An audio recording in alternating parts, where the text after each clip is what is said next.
White snake? That white snake or great white? I never can tell the difference. Alright, here we go again. Anyway, welcome ladies and gentlemen to the 5th session of the Goblin Mines of Phandelver. Our characters have now reached 3rd level, and there will be some adult language because I do speak like a child from time to time. Our characters were just beat down last time, yet again, by some ruffians wearing red cloaks and a bugbear who they had sent away and came back anyway. After defeating the Nothic guard of this hideout, so to speak, the map that led them to trying to find a dwarf that was taken who knows the secret of riches. But anyhow, so they wake up bleary-eyed, head hurting. What the happened? I can't remember. And as they come to, I'll go ahead and let them introduce themselves, their characters, and if they have any channels to shout out, by all means, do so. And we will start with the new kid, Justin Wagers. Go ahead and introduce yourself, your character. I am Pook Demarrow. I am a ranger goblin. I have no channels or anything, so no advertising. It's okay, nobody watches this anyway.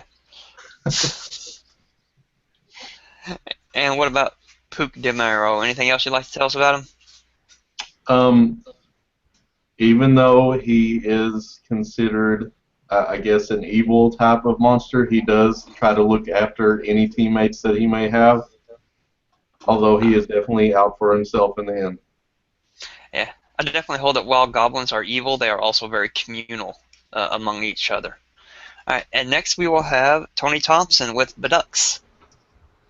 Bedux Wolfclaw is the last known survivor of the Wolfclaw clan of goblins. He's very old. He is a druid, has a pet wolf named Snap, and he tries to spread his wisdom that he's had through the years of living in the wilderness to these younger whippersnapper goblins, and hopefully they'll pick up some wisdom from him. And just to let them all know, especially the new ranger, the old man was the last one standing in last session. He was the last one to go down. Yeah, he was. He's a fighter. Well, not technically a fighter, you know. Yeah. And then we will go with Dave. Hupple, go ahead and introduce yourself, and Nort. Hey folks, I'm Dave. My channel is Mornblade Gaming, and today I'll be playing, once again, Nort Darkars. He is a 3rd level warlock.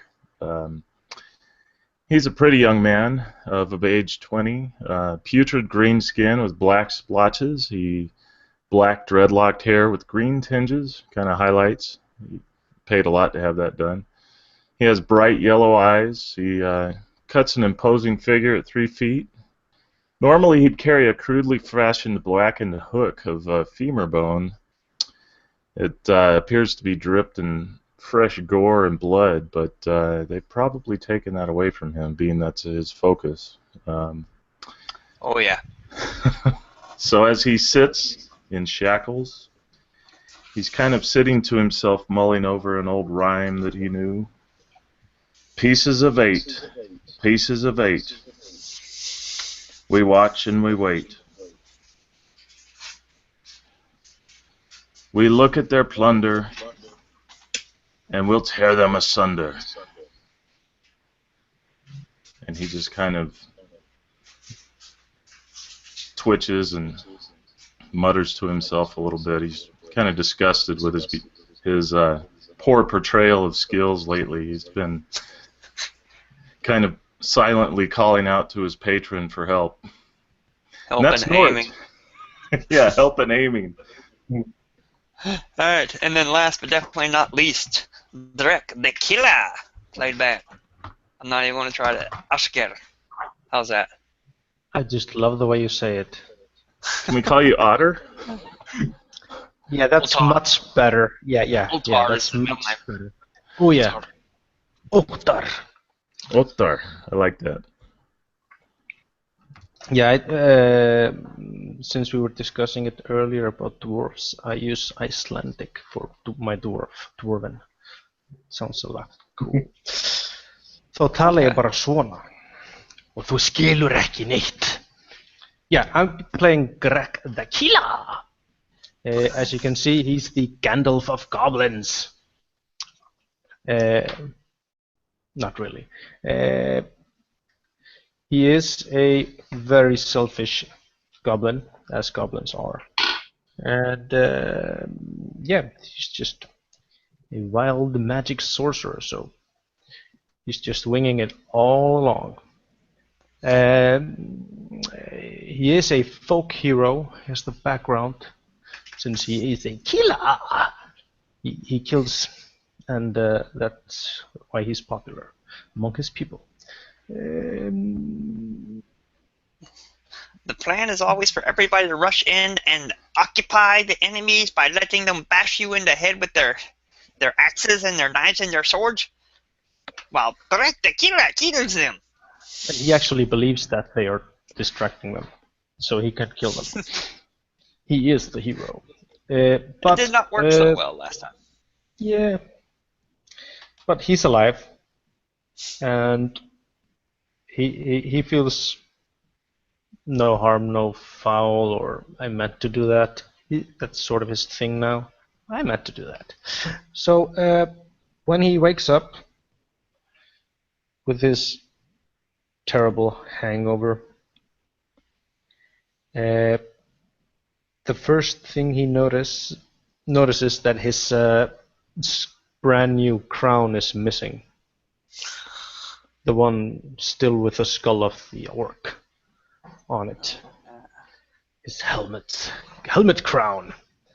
And he's pissed. Because he really liked that one. Oh, and also your channel, Fear the DM.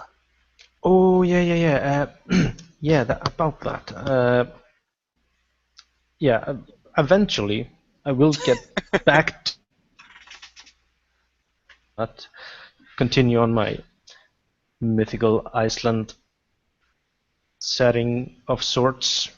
No relations to the actual book called Mythic Iceland.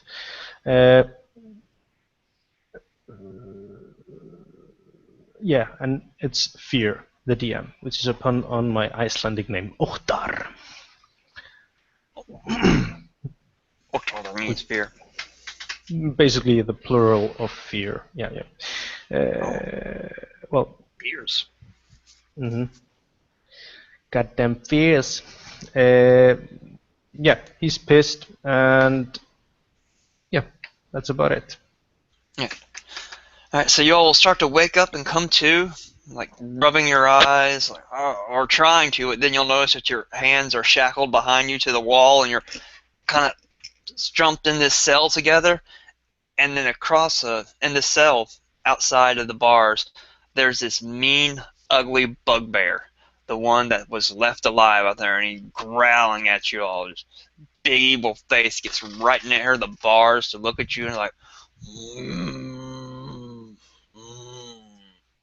and then standing behind him is a older man with a well-knit beard. He looks quite taken care of in a manner, and two other ruffians on either side of him wearing the famed stained red cloaks of the folks in this area.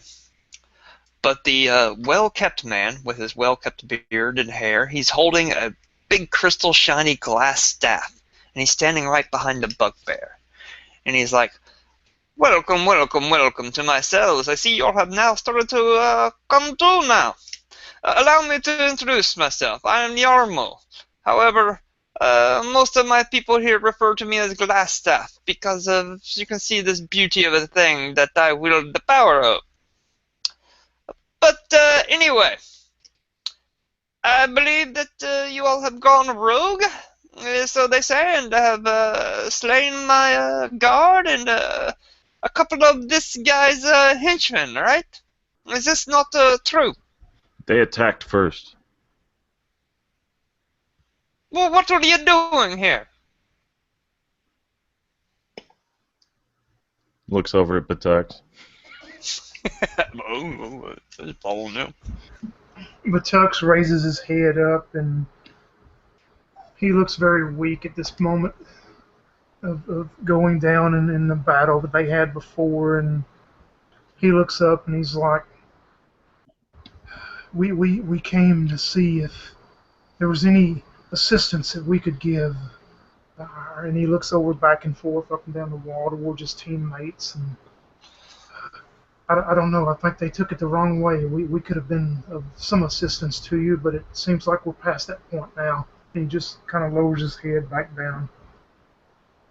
Assistance to me!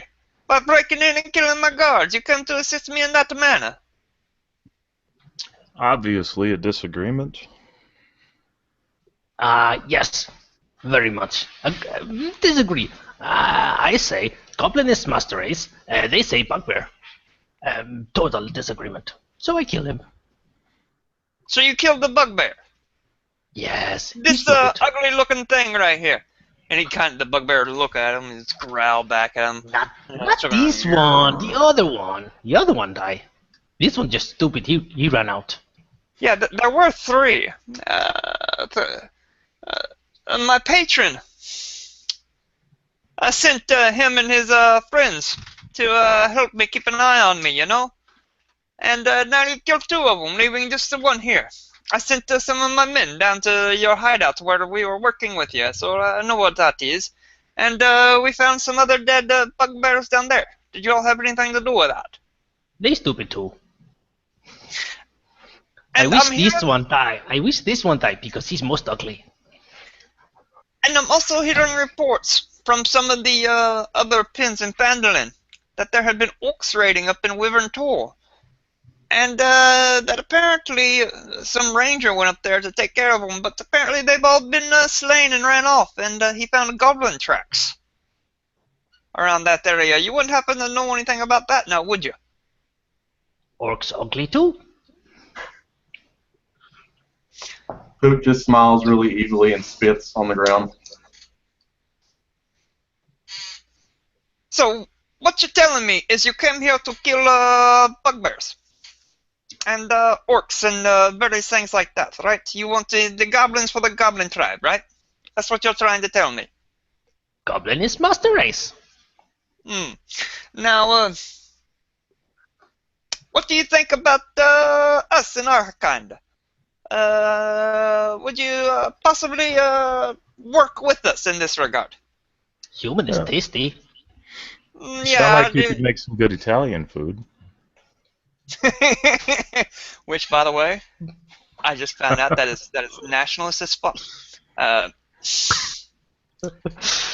Dude has an Italian wife, and I was like, oh, can I get her recipe? And I was later telling that was that. He's the one who started it by talking about the Italian cooking that they were doing. I was like, what, you assume every Italian knows how to make spaghetti sauce? Yeah, I kind of do. I don't know. Anyway.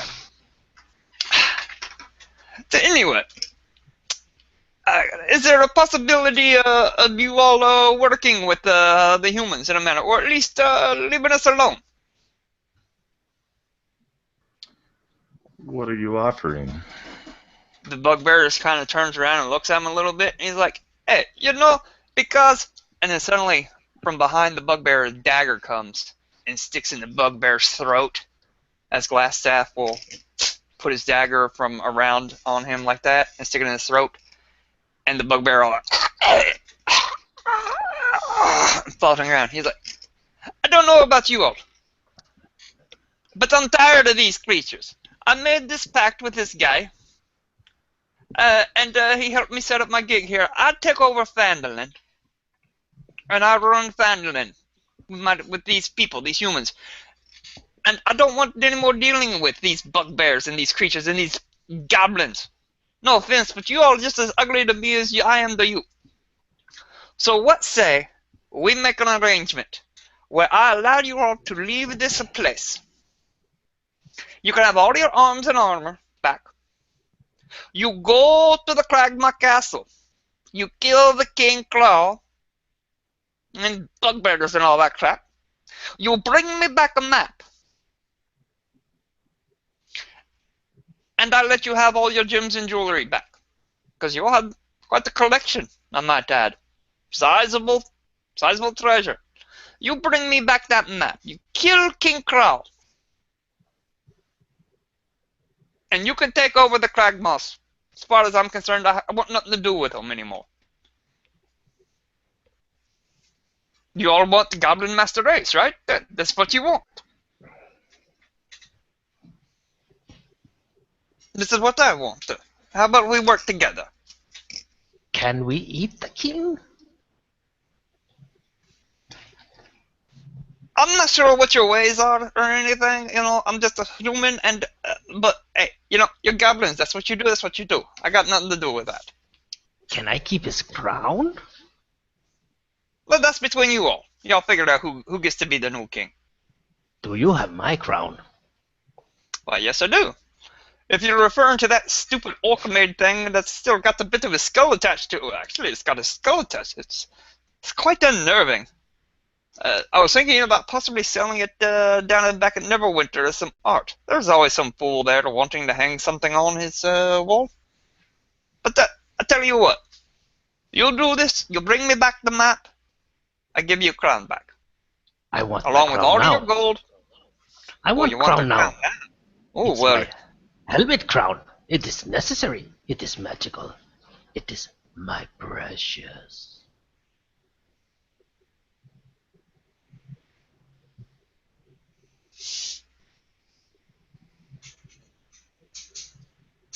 let me think about that for a minute. So, me and my boys over here, I'm gonna step away. Let you all discuss this amongst yourselves. You have until next morning to accept my offer. If you don't, then I take you out and I hang you. It's your choice. I really don't care not. Either way. Oh, and by the way, if you're hungry, he kind of kicks the body of the bugbear over to you a little bit. Maybe if y'all break out of your shackles or something, you can get you a bite off of him. He ugly. You look like your mother.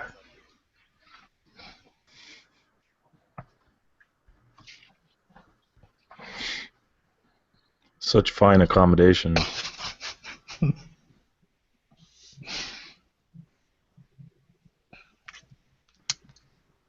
We think about your offer. And We think it. he will leave along with his 2 guards. There are, just FYI, there are 2 women also in this cell. One is older, the other is quite young. But they're kind of cowering in another cell, separate from you all. They're not shackled or chained, but whimpering and cowering. The bigger one's holding the littler one. And you all may talk amongst yourselves. However, if you really feel that no one's listening, by all means. They have left the room. During the conversation that just transpired, Batux would have kept his head down and would have showed nothing. They would have seen nothing coming from his face. And first he raises his head and he looks over towards this other goblin that's hanging there, and he notices that he come from somewhere else, and he looks towards him and he says, where did they get you at? Where did you come from? And he's looking towards Pook.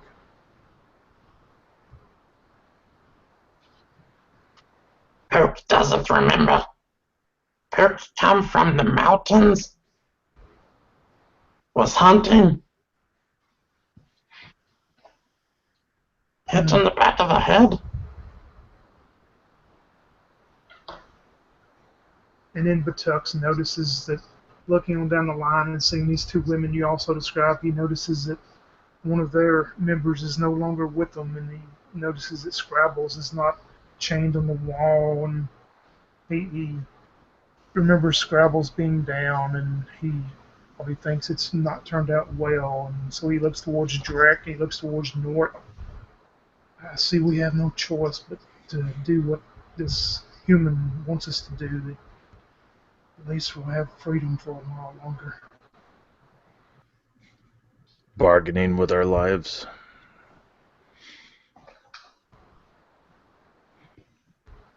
He made us an offer we can't refuse. Well,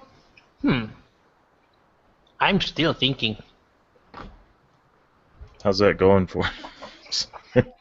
I need my thinking cap. Good point. I want my helmet.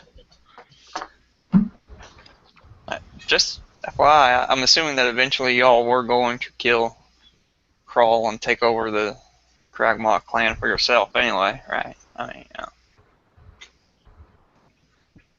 Well, of course. But Might Tux be. looks. I'm sorry. Go ahead, Dave. I was going to say there might be more treasure within the Cragmaw hold, and we might not need to come back for our treasure here. But Tux looks towards the ranger that's hanging there, and will you do what's required and help us since we've lost one of our own? I guess you could help us if you're willing to. Poog notices Batux is a bit older than the rest of them, and some reason reminds him of his own father that he barely knew. But just out of the pure asking of Batux, Pook is willing to help and replies with a simple head nod. And Batux just nods back at you, and he puts his head down, being extremely exhausted at this point. Okay, we do it. excellent, excellent. And just FYI there, I didn't realize that you all weren't together or anything. Goblins, you know, you all look the same to me. Suddenly you realize that even though the door is closed and left, he was listening right outside anyway. And he opens the door. He's like, excellent. I'll tell you what, y'all came to this decision very quickly. I'll let the little one have that stupid little freaking mask of his.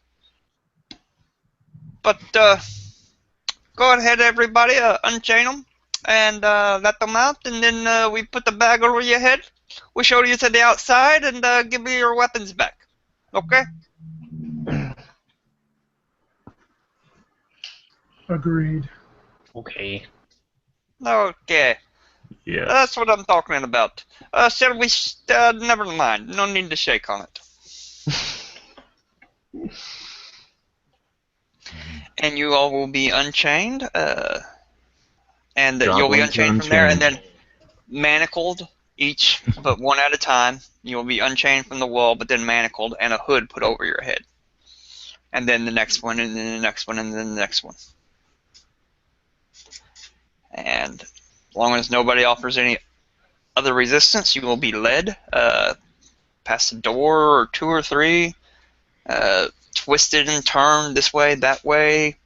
They even will stop you from periodically and spin you around in a circle just to keep you from knowing where you are located, how to retrace your steps in here. And then suddenly you will hear, yes. Crack will make this sound when they're spinning him. Whee! Stupid goblins. They'll never find this place anyway. And look at this one. He's retarded. And then suddenly you feel sunlight hitting your face. And your hoods will be removed. And Yarnamo will be standing there. He's like, now, just FYI, I'm sure you all already know where the Cragmaw castle is. Especially considering that you all are members of the Kragmaw tribe, so to speak. You lowly goblin servants, but still, you're members of the tribe. But it's north of here. It's about 2 days through the woods. Y'all should know where it is. Just FYI, your equipment and all your swords and your armor and everything is located just over there in that big tree underneath that bush over there. And we'll be seeing you. Before he can finish the sentence, Crack runs over to fetch his precious. Okay. And when he gets it, he will stroke it. Uh-huh. As they enter, go back and enter, then leave us there. You see Batux will be the last to walk over there, and when he gets there, he lets out a whistle, a little small whistle. He's still exhausted and tired, but at that point, you hear something coming through the bushes, and you'll see Snap come running up to him because at the end of the last battle, he had told Snap to flee.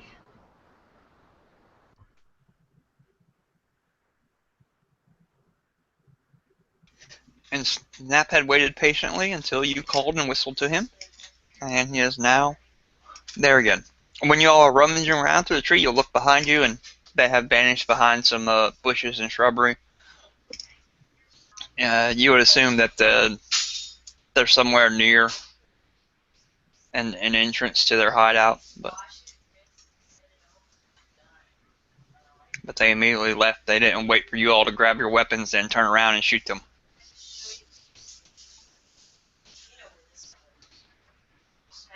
Makes sense. Yes. Cragmaw Hideout. Cragmar Castle. Okay. Do you guys know where that is? Sure. I'm assuming Badux and Drek would know because they're the original Cragmaw goblins from the cave, so they would know where the castle is. They're familiar with the headquarters of their tribe. It's an old ruined castle, about 2 days' journey north of here. I look over at Drek and pull out this map that we've had forever and show him the map again and say, I think between both of us, we should find it. Why don't you take the lead? I'm still not traveling very well right now. Okay. Okay. You old. I lead. Oh, Pook. Perchance, what was your favorite terrain, natural explorer ability? Mountain. If you want, it could be the foresty areas around Phandelver. I mean, if you wish. Okay, that'll work. Alright, so, yeah, let's just say that you've been hunting. You can also, if you want, be a hunter of the Cragmaw tribe. And that could be why you were captured by the bugbears in Yarno, because, there's some goblin uprising going on, and so they started, hey, look, there's a goblin hunter. Throw him in the jail, too. Gotcha. So, especially following, if y'all like Pook to lead, then you would not have the difficult terrain traveling through the. Yeah, Batux would reluctantly look towards this new member, and he would agree, but he's also has a little bit of reservation of not knowing until he proves himself to this old man of how well he can do.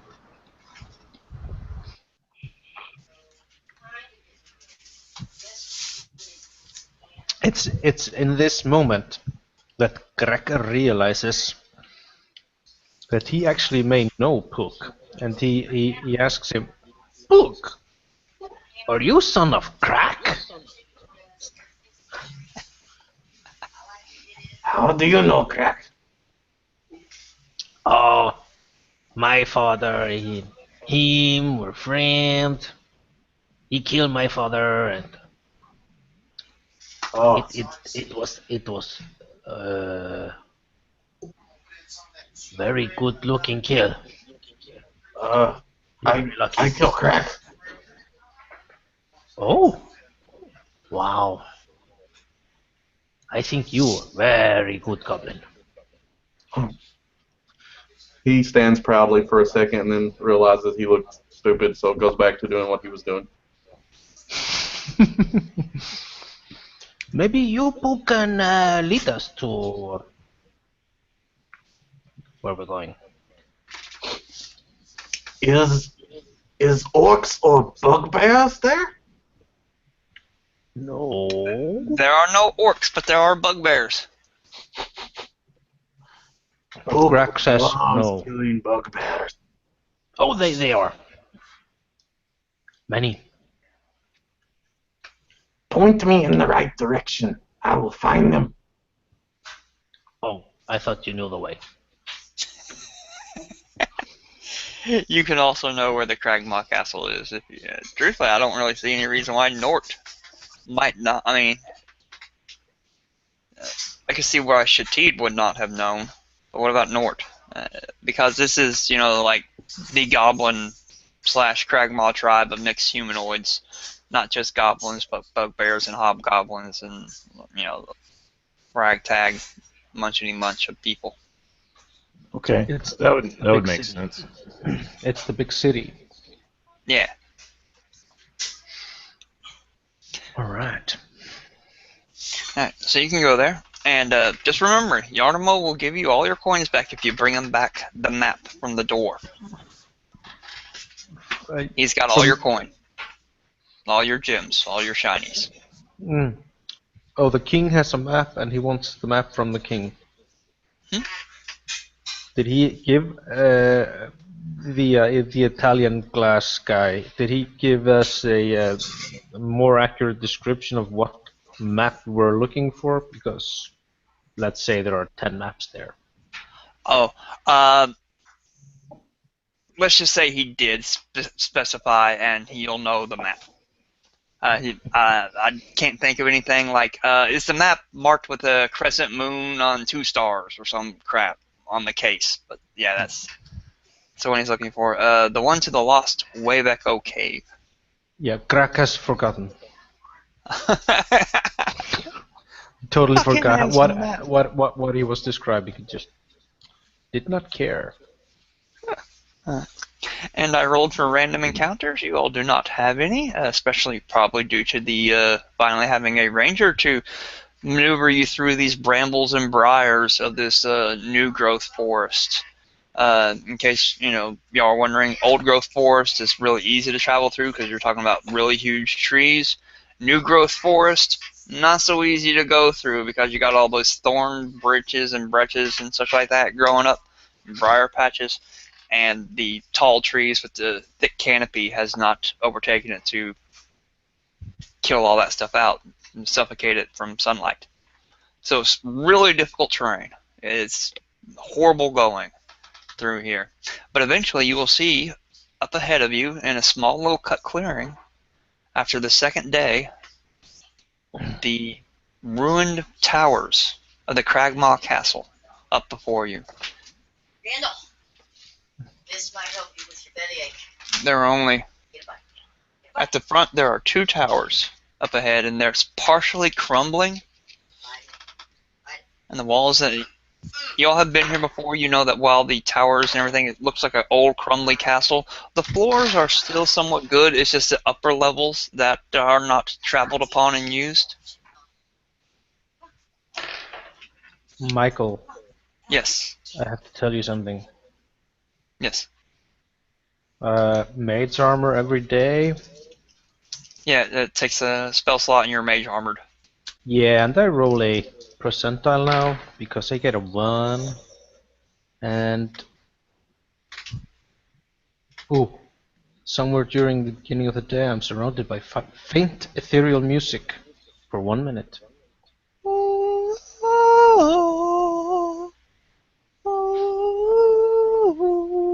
And Crack will say, "Yeah, stupid elven terrain, faggoty's fags."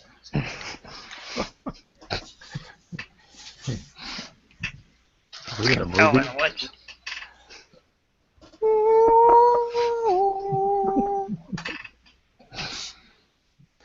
Love it. Let's just say that would be on Rise, and it kind of coincides with the rising of the sun. It'll be like an excellent soundtrack to the beginning of the new day. And then the sun breaks over the trees. So you come to the main entrance of the Cragmaw Cave. What do y'all wish to do? Want to just go knock on the front door? Do y'all have a plan anyway? Just curious. Would y'all like to plan? I don't. Me, personally, not Greg. has no idea what place this is, what to expect. Since I'm from this place originally, I have no freaking idea, so I couldn't have made up a plan myself. But Greg may have. There are goblins, hobgoblins, and Crawl's a bugbear king. He's got a wolf.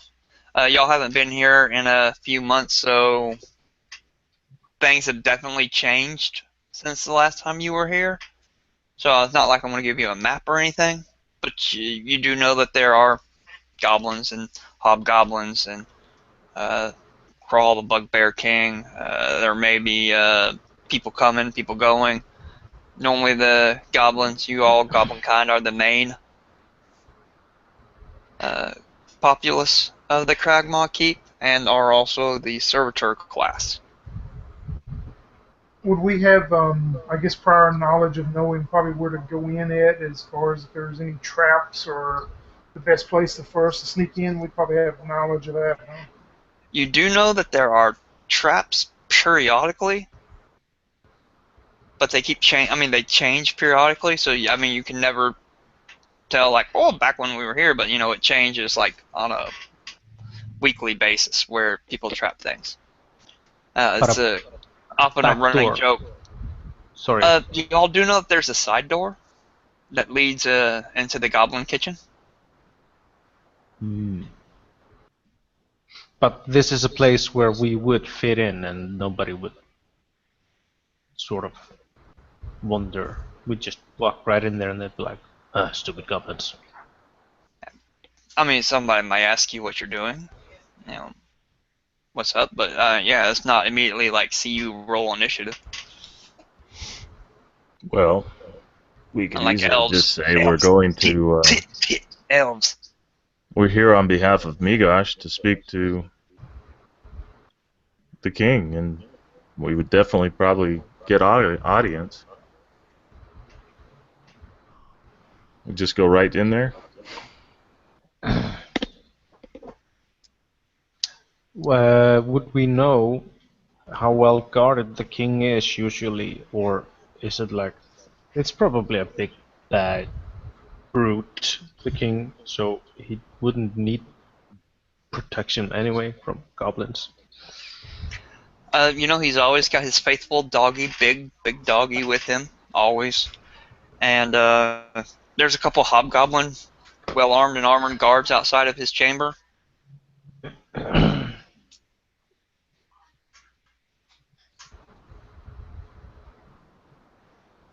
They're just guards.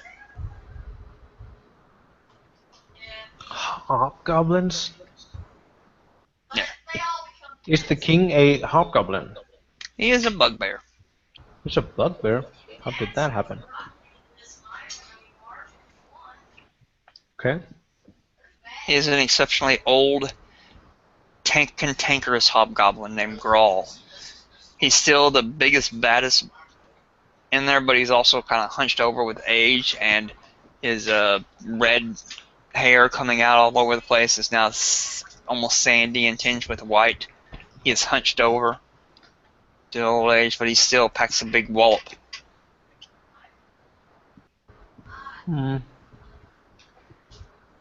But Tux suggests to the party that, why don't we go through the kitchen, and tell them we've been out scouting and that we can get us some food and drink, and you have those kitchen workers all there always gossiping about something. They can probably tell us what's been going on the past few weeks.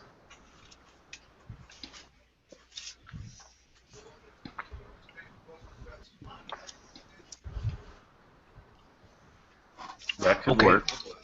Okay, I like food.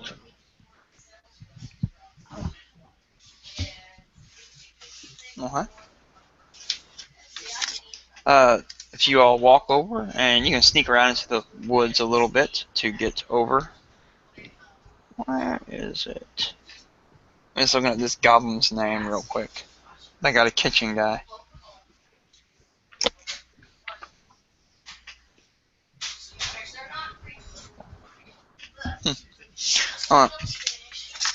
It doesn't matter what his name is, does it? All right, so y'all, you come up to the side, and there's on the side entrance is a big, heavy cast iron door. It is locked, however, and you can see arrow slits periodically, and you, Pook, will hear signs of cutlery and goblin voices seeking out in goblinish on occasion. If you want to listen more closely, you could possibly make out what you're hearing, but you can hear, banging plates and pots and such like that. Okay. But the door is solid oak with iron castings on it, and it is locked. I'd like to get up as close to the door as possible, and see what I can hear. Through the door, not as much, but through the arrow slits, Mm-hmm. you can make out the goblin voices there talking about, "Get back those dishes! They're still dirty! No, this is just fine! I'll love it!" Put an eye up to the arrow slit. You can see a couple goblins in there working in the kitchen, so to speak, working dinner and arguing amongst themselves about it. Okay. I want to get back with the rest of the group and speak with them. Goblins distracted in kitchen. Easy to get in. Door, however, not so easy.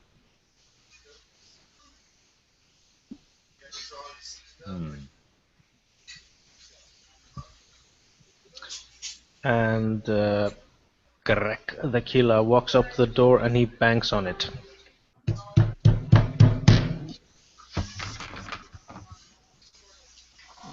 You can hear a muffled reply back, and a couple seconds later, 15, 20 seconds, you can hear somebody like, "Who is it?" Why is stupid door locked, you stupid goblin? Open up! "The door's locked because this is not supposed to be for people to come in there. Shut up! Open door! Now! You open door." I'm not that door, you stupid goblin. Open door! "I'll go around to the front. I don't have key. You make open! that key." You open. We tired and hungry. We coming back. Open. "Coming back from what? Did you bring food?" I can't hear you. Open the door, you stupid. Give me a deception check on that. I actually like it. A natural 1. Hey, wait a minute. Wait a minute. I would like to use my special wild magic ability. Tides of chaos. Tides of Chaos! Yeah, that's a 3. So it's a 6 or something.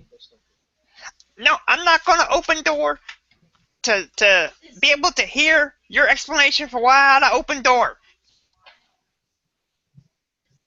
For once, the goblin's thought process is okay. So the other door would have to go through. Where's the other entrance? The main entrance was at the front of the two towering ones. This is to the right of that. If we just want to look at it on the map on the thing, this would be the southern entrance, whereas the main gate would be the western entrance. Oh, to the whole thing. Yes. Then we would just shout, "Because it takes too long! I have 2 small feet! I will walk forever! It takes too long. I'm hungry! Open! Open door!" I'm fine. But if I get in trouble, you get in trouble. And then, but God damn it, fucking hate this thing. You hear him muttering and screaming as he's having difficulty getting the door open, and eventually the door will be open, and then there will be a bigger goblin than the other ones standing behind this one. And he's like, Why don't you all use front door? We tired. I'm gonna walk right up to the bigger one and thump him in the eye with my finger. Oh my God. And then put my hands on my hips and look at him for a second, and then just start walking forward Hey, and look you over at on this Greg and patrol everybody now. else. Come on. If you all too tired to come through front door, then you all on dish patrol. Especially you. You thump me in the eye. Now go over there and you do dishes. I'm gonna turn around and give him a glare of intimidation. Alright, I'll buy it. So 18 plus 5 is a 23. Or you just go on. I thought I heard you wrong the first time. We hungry. We want food. How many goblins are in the kitchen, you say? There'll be a total of 6 others besides him. Or some So of I'm them gonna sitting in like a table, I guess, or something? Bench? Yeah, sure. Yeah, but Tux is going to walk over to those and sit down. Oh, we're so tired and hungry, and everybody's in a foul mood. What's been going on around here? We've been so busy out there tracking. Try to Well, get conversation started up. uh, the visitor, the emissary, the guy working with the Spider Man. He's in meeting with the Crawl, the big boss at the moment. They're arguing over stuff. Crawl going to make us rich, though, arguing over this thing. Apparently, that stupid dwarf they got. Hey, you're one of those Kragmaw, right? The ones who captured the dwarf to begin with? Yeah, that's us. Yep, I recognize you all. Well, anyway, yeah, good job there on that dwarf, because apparently he knows good riches, and he got map of riches. And Crawl gonna sell that for lots of money to that stupid spider person who thinks we're working for him, but really he's working for us because yeah. Right, because we're master race. Yeah. Yeah, so that's what's going on there. And then, oh my God, and then, oh God, I can't remember that goblin's name. I just read this yesterday. I've already forgotten. Yabo? Let's call him Yabo. Yabo, the big priest guy, he's got this new pet of his that he keeps up in the priest quarters. Oh. He eats people. I'd stay away from it. Oh, he got a big monster, huh? Oh, yeah. It's you. You stay away from the big shrine thing, unless Grawl tells you to go. In this case, you gotta do what Grawl tells you, cause he king. Oh, yes, always obey. Yeah, he just. And of That's course, all. Batux will keep that information to themselves until they're in a more quieter place and he can share it. Greg would specifically like a soup scoop as a bludgeoning weapon. Okie dokie. Like a ladle. Like a small club. I did tell you all you got all your equipment back when they released you from Yarmo's prison, right? Yep. Last time. Okay. Yep. All right. But You it's still want a funny. ladle? Greg wants a scepter. Because it's funny. Okay. Okay. Give me let's just say that there are utensils lying around. This is a kitchen. You want to make a sleight of hand check to possibly pocket one with that? No, you're just going to freaking take it anyway. Let everybody see you. Do it. Yeah. Okay. As you do so, let's say Yimmick is the bigger goblin in charge. Like, hey, you put that back. I smack him in the head with it. You stupid goblin. We hungry. Now I've had it with your disrespect. If you all still want to hang around here, you follow me. I'm the kitchen man. I This you was a respect short my one or the big authority. one? The bigger, I the biggest one. smack him again in the head and say, "Yes, you only kitchen goblin. Shut up." I just Respect look my at him authority. again and This is say, kitchen. I look at him again with my hands on my hip and like, didn't we have this conversation? Respect my authority.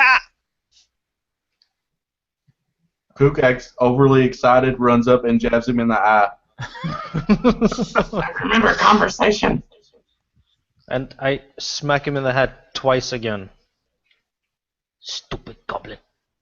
That's it. I'm gonna go get Crawl. I've had it with this. He'll show you what you should do. I think mob tactics is in order now, but I will try to trip him.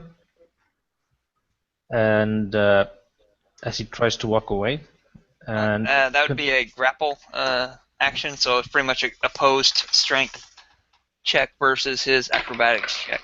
Since Since I'm we're right, out of, could I since do we're a out help? of initiative, can I use Mage Hand to help him? Yeah. I'll give you advantage on that roll because of his mage hand help, and then guess what? We're going into initiative. yep. I just Let's want to see, see if we're. 19 on the die. You have to use athletics, though. Okay, that's 19. It's a tie. Tie favors the party. Nice. All right, so you have tripped. You have knocked him prone. Is that what you wanted, or you want to grapple? Your choice. No, Prone I just or wanted grapple. to. I wanted to trip him with my foot and beat him twice in the head with the scoop. Bong. Stupid goblin! Alright. And he is prone at your feet, and we are using initiative modifier 2. Does that work And well for me? I don't know. that is the evil goblins initiative. The evil goblins. Okay, so let's go over here. I was not expecting this. Initiative modifier 2, Pook. What do you wish to do? You, Hey, you man, can tell that the guy draws his blade, and the other goblins start to draw their blades also. How big is the room exactly? That is an interesting question. That's an excellent, excellent question. I think it is like 20 by 20. Let's say in the middle of it there is a table. Over on the left side there is a big barrel full of water and sudsy dishwashing going on, and a fire pit in the northern corner. How does that sound for a kitchen? Sounds very kitcheny. Okay, I want to use a bonus action and Hunter's Mark the prone larger goblin. Mm-hmm. And then the only thing I want to do is lean down and say, I'll be back for you. and then, It's actually 20 by 30. okay, and then I want to proceed as far away from him as possible and ready my bow. Okay. There is a door on the far. It is 20 feet north, 30 foot east and west, and there is a door on the very, the one that y'all came in on the very southeastern side, to the very bottom right. Okay, could I make it to that door that he was heading toward Yes. and like block it? Yes, you can. Okay, I'd With like to your do bow that out? and ready my bow. Okay. And what is the stipulation for firing?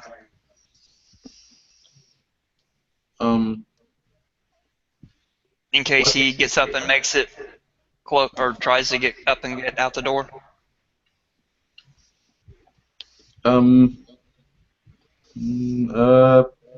Yeah, we'll do that. Okay. And then next up will be. No, not Dex. He's not here. Drek. Yeah, that's crack with a G. Drek. I think. Or was it a D? Well, it's a G now.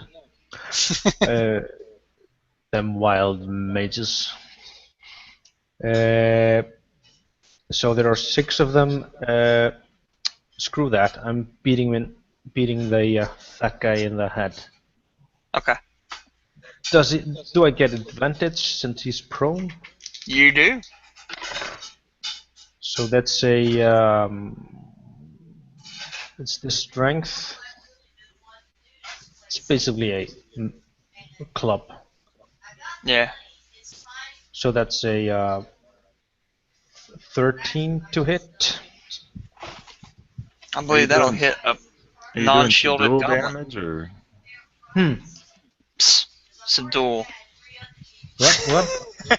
Well, you can That's- That'll choose to hit do a subdual instead of actual damage. that'll hit an unshielded goblin. Oh, you mean like non-lethal damage to Yeah. knock him unconscious? I'll do that for 3 points of damage, I believe. What was? Okay. Yeah. Not quite enough to knock him unconscious. Surprise, surprise. Okay. But do I get an offhand attack? Are you dual wielding ladles? No. No. But I may be holding a dagger. Okay, I'll allow that. But I'll do the same. And it's a hit, and I'll just try to, it's for 4 points of bludgeoning as I beat him with the hilt Okay. to Hey, knock him unconscious. You hit him over the head, he's like, ow! And you bang him on the he's like, ow! And you can see that he's got a big bruised knot up on his head, but he is still quite okay. And I shout at him again. You stupid goblin! You so stupid you don't know when to be unconscious. Well, it is then Badux. Yeah, seeing how these events have transpired, the Tuck stands and pushes himself up from the table, and he puts one hand on his whip that's on his side, but he looks at the other ones who are at the table with him, and he calmly says to them, "There's no need for weapons. We're all on the same side. You need to sit back down now and let those two handle their problem." And I'm trying to persuade the rest of them to stay out of it. And I actually got a 19. You will see that where everybody had drawn their weapons, they just kind of look at each other and just, especially you're an older goblin, and they're like, this is not the first time hostilities have occurred. Yeah. And so it'll. Yep, I'll just continue to stand up. I'm going to stand up, but my hand will slowly move away from my whip into a non-threatening position. The rest of the goblins will just kind of start to slowly put their scimitars back into their sheaths, but Yimmick will stand up if that is going to trigger anything. Yes. Oh, okay. We'll fire the longbow at him. That will be a 14. That'll hit an unshielded goblin. Bada bing, bada boom. Let's see. 8. And has he technically been damaged at all from? He has. Okay. I didn't know how much ladle done to a character. Okay, so I roll 1d8 piercing. I rolled an 8 on it, and then I roll an additional because of Colossus Slayer. Yeah, big fan of Colossus Slayer. And then your Hunter's Mark. So pretty much describe how you kill this guy. Wow. You're rolling 3 dice, and you have probably a minimum of, what, +3 modifier? You roll all ones. There's something weird with the dice stream because I rolled an 8 and then I rolled an 8. It is weird. This is like the best I've ever absolutely rolled. As he's standing, the force of the arrow hits him so unexpectedly it literally flips him back over, on himself, and he lands just as he was laying. And then I proceed to look at the other goblins. Huh. I look at him and I say, "Bad book, bad book." Hey, Yeah, we thought that this was supposed to be Goblin E Goblin. Why is he getting involved? but Tux just screams out, "Damn you, youngster! Why did you do that?" I spit at the ground. You go time out now. Let's see. And someone walks over and is like, oh man, you better hope you make okay. Or else Grawl will be very upset. He doesn't mind a little bashing and mashing or anything, but Yimmy got the cook. He got the recipe. He knows how to put squirrel dung on something like nobody business.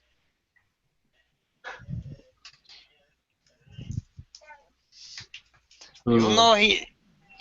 You better hope he's okay now. You all go. Go. You've had enough trouble, and yes, you can go ahead and take your freaking ladle. Weirdo. So is there a pot of like lukewarm water nearby? Oh yeah. I'm gonna walk over and pick it up and just go over and dump it on him, right on his face. Is that your medicine check for stabilizing? Yeah, exactly. The goblin stabilizer. I'm stupid. Remind me again, Mr. Wagers. Pook. Did you kill Yimmick, or? We'll say I violently knocked him out. It Yeah, I was trying to think about bludgeoning that. arrow. How do you Yeah, do subdual or Yeah. with an arrow? I'm a fan of the, with the even a melee, even a ranged attack with an arrow, you can still He make took them an a arrow. zero. From me. Yeah. It's a blunt arrow. It's a blunt arrow. Blunt arrow. You know they had blunt arrows back in the day. One of Yep. those interesting things I was watching on a Robin Hood special. You could Okay, have broken the tip For off. flavor, the arrow hit the ladle, and the ladle bounced and hit him in the head and knocked him out. Yep. Yeah. That's how it went. Yimmick will go, but he's still, the medicine check of throwing lukewarm water on his face will be enough to make him conscious, but not enough to be coherent. And I knock him on the knocker. I again, not hard, just tap him on the head. Now the goblins will be like, you go now, you go now. Stupid goblin, you behave. Take your ladle and go. As I'm We walking still out, hungry. like We a still piece of hungry. bread and a turkey leg or something in my hands. That's not Mhm. turkey leg, it's probably rat. Okay, Better. before the Yeah. dung got applied to it. Come on now.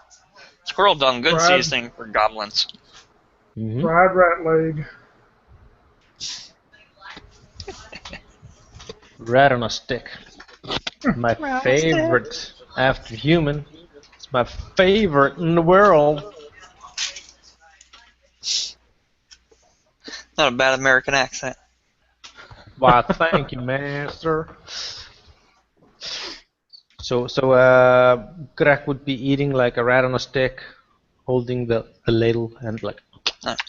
The other 6 goblins will be just kind of huddled around Yimmick and draw him over into a corner, trying to help him up. And like, I told you it should happen if you keep being an a-hole, Yimmick.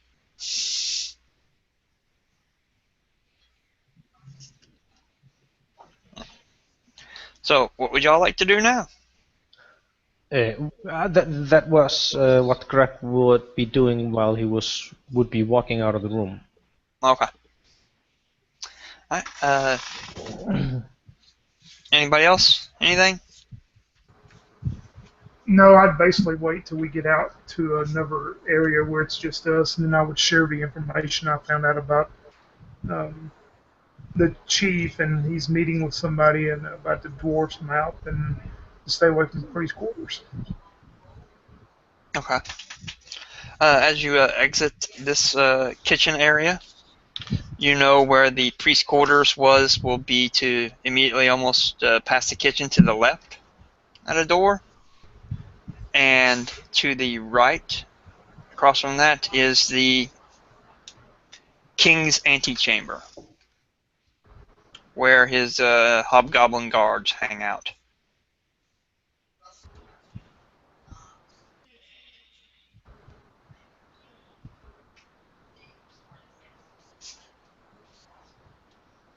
So,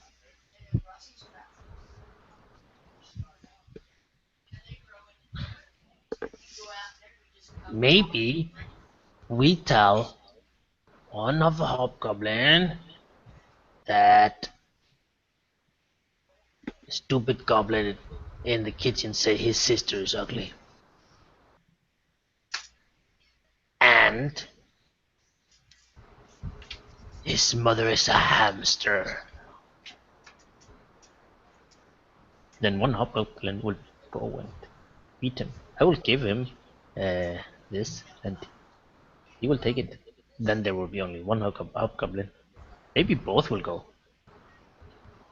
And when you suggest that, Batux kneels down on one knee and reaches in his pouch and he pulls out his handful of pebbles and he shakes his pebbles. And he looks at him for just a moment and he looks back up towards you, Greg, and he goes, "Good idea. It will work today."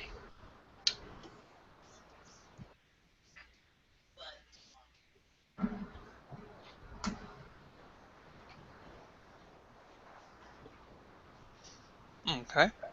And I think Dave stepped away just a moment, Michael. You should. Mm-hmm. Oh. Okay. So you want to tell the hobgoblin that the Yimmick, the head cook, said something about his mom?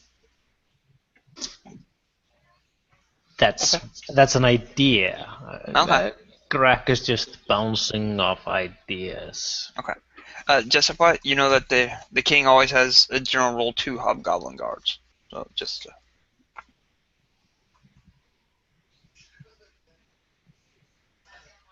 Yeah, that was your intent, wasn't it? You was trying to just get one of them pulled away so there would be one in there, correct?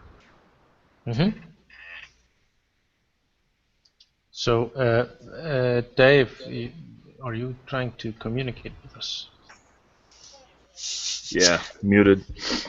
So Shake the table, Dave, if you're there. Sorry. We could just tell him that the head cook has something special cooked up for him. His sister. Oh, God. You know those hobgoblins? Well, hobgoblins are extremely militaristic. They are regimented and, disciplined. Crack doesn't know that. On my line.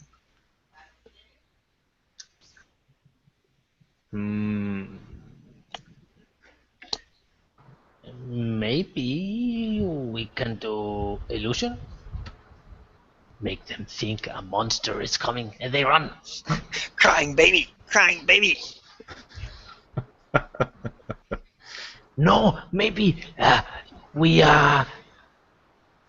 take priest monster and make that monster kill hobgoblin. And you mentioning these scenarios, I look over at Pook and say, "What do you think?" Who stands there just listening to all the ideas as well, and leans down to pat your pet, looks back up again, and says, "Why don't we tell them that there's some armored humans at the kitchen door trying to get in to distract them?"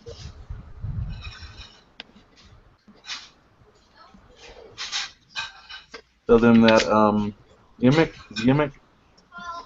Yimmick is the name I've given the head cook. Goblin. We'll tell them that he requested their presence because the humans won't leave, and he doesn't know what to do.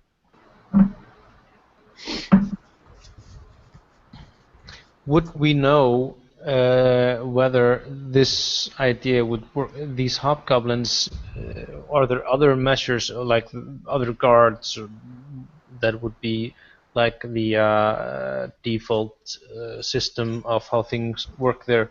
You just don't interrupt these guys for any business, but there are other guards that you would, call out like, hey, problem here, Michael. Um,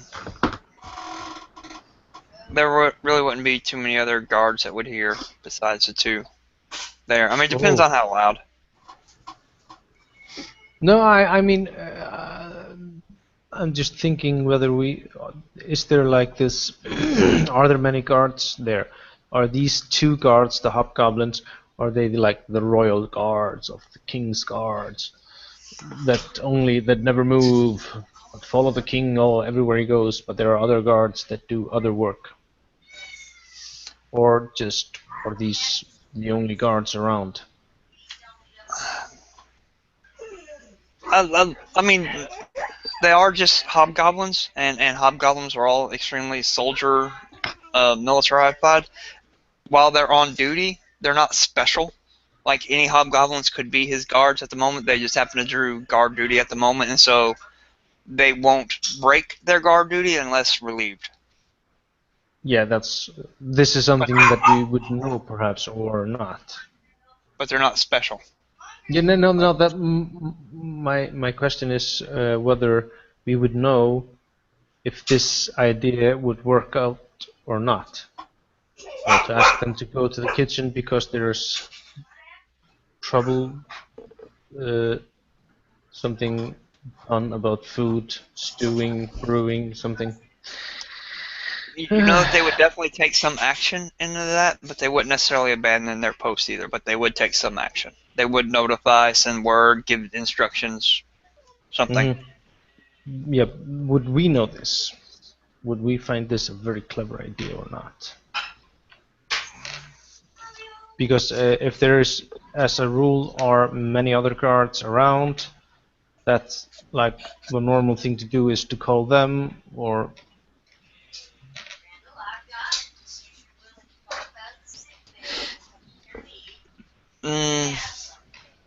Give me an intelligence check.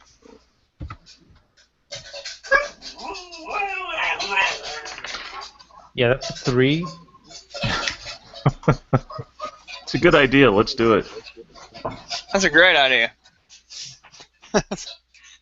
Go. One second. I want to check on my dog. She's having issues. Yep. Crack As says, soon. This is a very good idea. Stupid human always messing around, destroying our thing. I like this idea. Hobgoblins hate humans.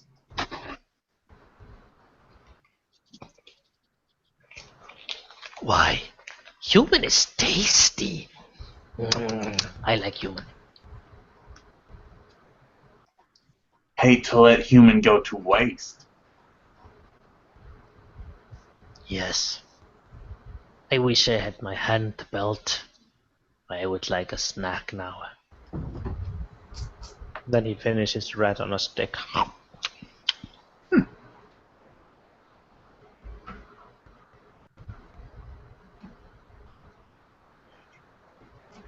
Hmm.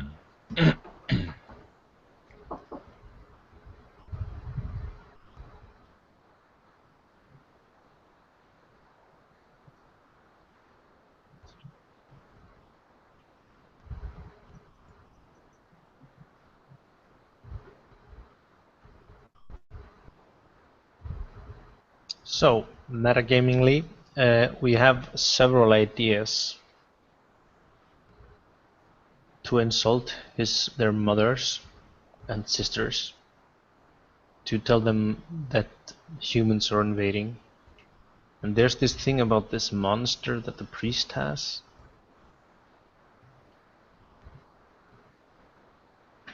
Yeah, and then supposedly Krog is in some meeting with some other powerful person. Is what the guy in the kitchen said. Did he say that didn't he say he was going to meet someone, or did he say he was meeting with someone already? Already. I think he said My he was understanding, yeah, my currently understanding, meeting. yeah, my understanding was they are currently meeting. Oh, okay.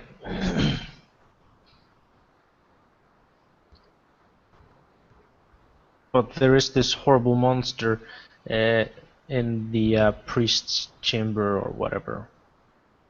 Maybe we can release that. The Kraken. Mm-hmm. Release the Kraken. I don't know. Something my dog just. I don't know. Something wrong with her. But anyhow, I got her up and she's eating now. Good, good. So, alright. New plan. What's the new plan? So the priest has some sort of monster in his chambers, or Yep. unattended, Um, as he, far as we know? Could be. yeah. Let's go In let it the out. human shrine before the goblin shrine, there's a big monster. Be wary. In the Cragmont Castle?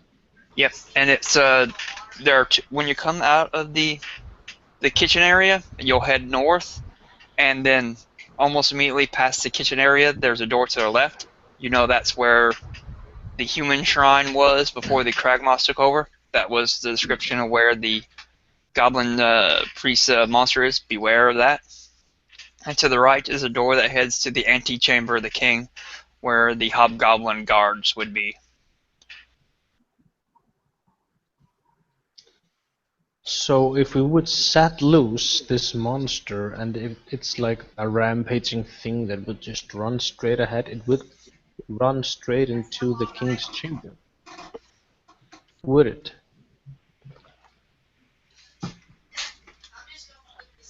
It might.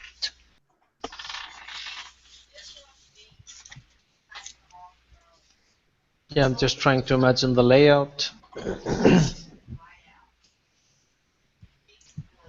Oh wow. What do you think, guys? What is the plan? Where is What the fuck was his name? The guy Let's with the let it. Migosh. plans. Let's Mikas? let it Where out. is Mikas? Where's Mikas? We need plan. Mikas make good plan. I say, let's let it out, and I start walking that way. Huh. It does not have stealth. Uh-huh. He has advantage on dexterity stealth checks, but he does not have freaking stealth. Mm-hmm. Who dat? That's one of those weird things. Mm-hmm. Alright, do you open the door to the west, the door to the left, where the human shrine is? Yes. Quietly. Quietly. Oh. As you do, you will. This room is dark. I mean, you still have dark vision, and so you can see, but it is otherwise unlit. Dark hall. This high, narrow hall looks as if it might have been part of a chapel or shrine at one time. Angelic figures are sculpted along the room's upper reaches, looking down on the floor. See, why do they have to have glossy print? For the love of God, you know how much more difficult this makes it to read? Mhm. Below. To the north, heavy curtains block a matching pair of archways. Between the archways, a cracked but ornately carved bronze brazier. Stone brazier.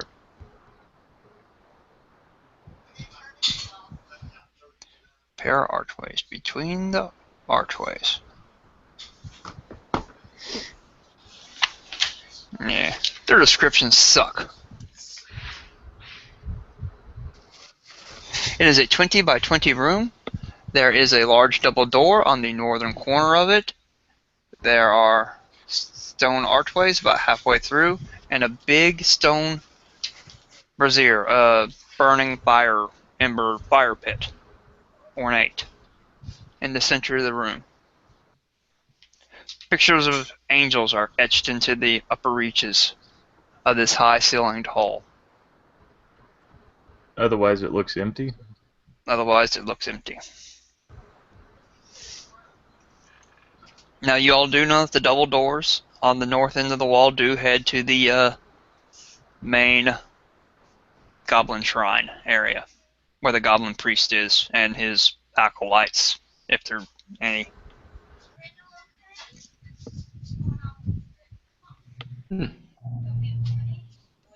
But no creature. So maybe active perception. Look around. Yeah. Everybody give me a perception check.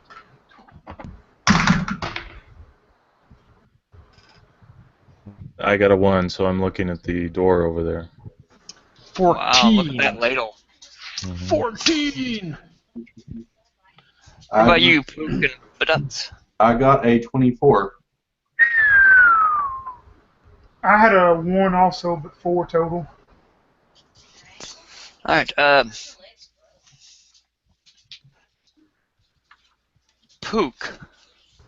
You can see just melding into the stone on the far eastern wall at the very top, almost melding into the pictures of the ornate skeletons, angels, and angelic figures.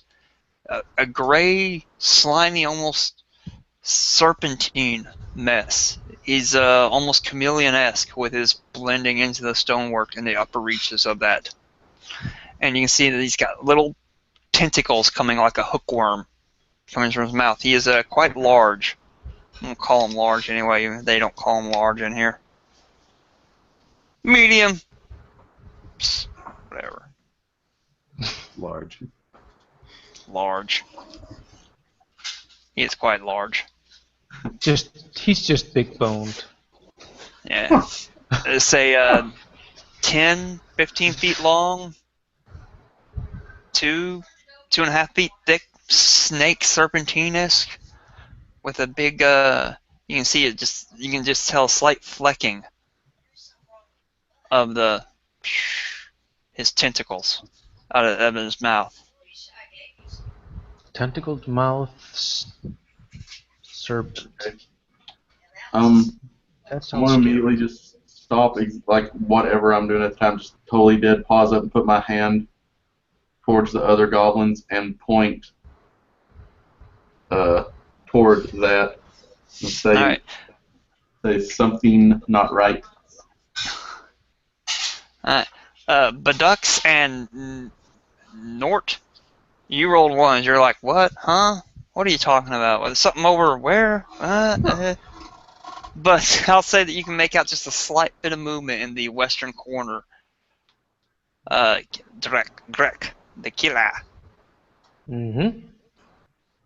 And the others will notice in another round or so, but you all rolled one, so screw you. You still don't see nothing. Yeah. Them ones. Okay, so I see this thing. Would I know what it is? Give me an intelligence check. You and your intelligence. I can tell you this, it's a creature I've never used before and will never use again, most likely. I rolled a 2, and that makes it a 1. I have no friggin' idea. It is a crazy looking thing. There's some shit going on in the corner over there. So I'm gonna try a minor illusion. Oh, is it a statue? No, I'm gonna make a image of a bunny right in front of it, and maybe like 5 feet in front of it. Make it like decent sized, 2 feet. Like a Big bunny. Big rabbit. Yeah, big bunny. Vorpal Uh, bunny. yeah, and if he goes for it, I'm gonna make it chase it outside, and so I'm gonna roll a d20. Uh-huh. No, did not get a 1. So yeah, I just I do this Well, thing and like he do failed this. his intelligence save, so everybody is going to notice this sudden movement, even you, Bedux and Nort. It will reach out. You can see it snap out at it, and I want to see if it gets it. It does not, because it's not attacking from hiding. You can suddenly see this movement up there in the far reaches of the top of the western wall, around where those angelic figures are. The stone suddenly reaches out and lunges. You see these tentacles reach out for this rabbit, and it just kind of misses because it's not a real rabbit. Yeah, is it like seriously quick movements, or is it like just quick? Pretty quick, pretty quick. Massive load of movement, though. So I'm gonna move the bunny backwards, like let it hop, and I'm doing like this as I move it. It will follow your bunny. It'll slither down the wall. It can almost like a lizard or something walking down a wall. It's just as nimble walking on the walls or on the ceilings as it is on the floor. And now you can get a better look at it now, as it'll chase this. But it fairly much ignores you, though. You are goblins. It's a pet of a goblin. It's been trained not to eat goblins. Nice. Unless, of course, Lomek Something. tells it to. Unless Lomek tells it to, in which case it'll eat the goblin. So But it is. I will let it go. Alright, Let it'll it follow go. your little. It'll follow your illusion. Nice. And Greg is smiling like the biggest smile ever. How heavy is that brazier in the center of the room? It's I guess. stone.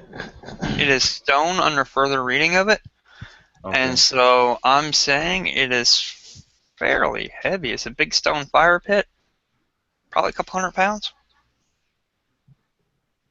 I mean, you could all carry it. It's not lit at the moment. Oh, I thought it was lit. Okay. Completely dark room, no sunlight in here at all. But you all have dark vision, so it's okay. Y'all can still see. Did you say there were some more doors leading somewhere else in this room? There's a double door to the north, and you all know that heads to the Goblin Shrine. This is the former human shrine. Oh, and I forgot to mention, and there's a door to the far left, far west, around where the creature was up above it. And you know that heads out back towards the main gate area.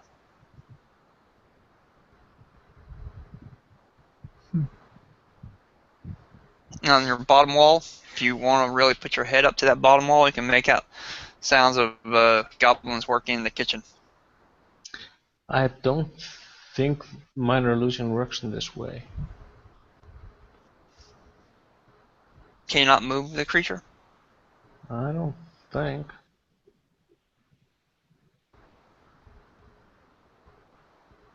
It says nothing about movement.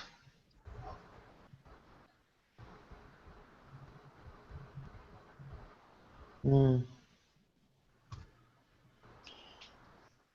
But still, it has As happened. worst comes to worst, you'll create a bunny, and then another bunny, and then another bunny, and it'll just be like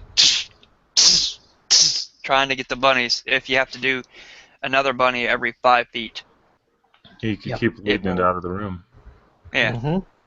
And it is Good a idea. stupid creature. I believe it is a stupid creature.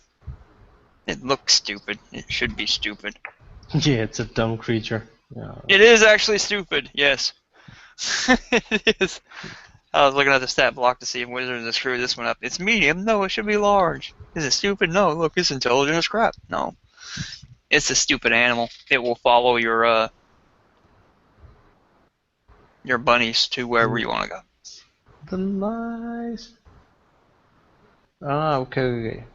I can cast it like seriously multiple times, and make a like an animation. Yeah.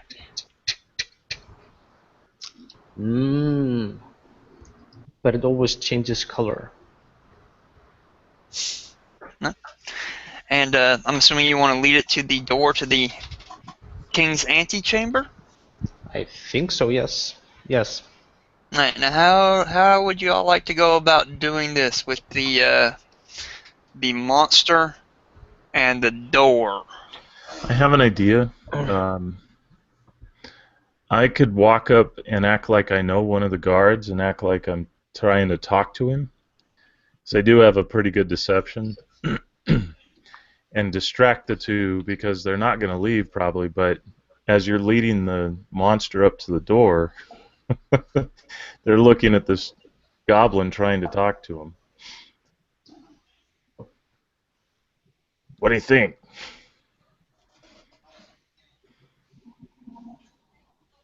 Good idea. Good plan.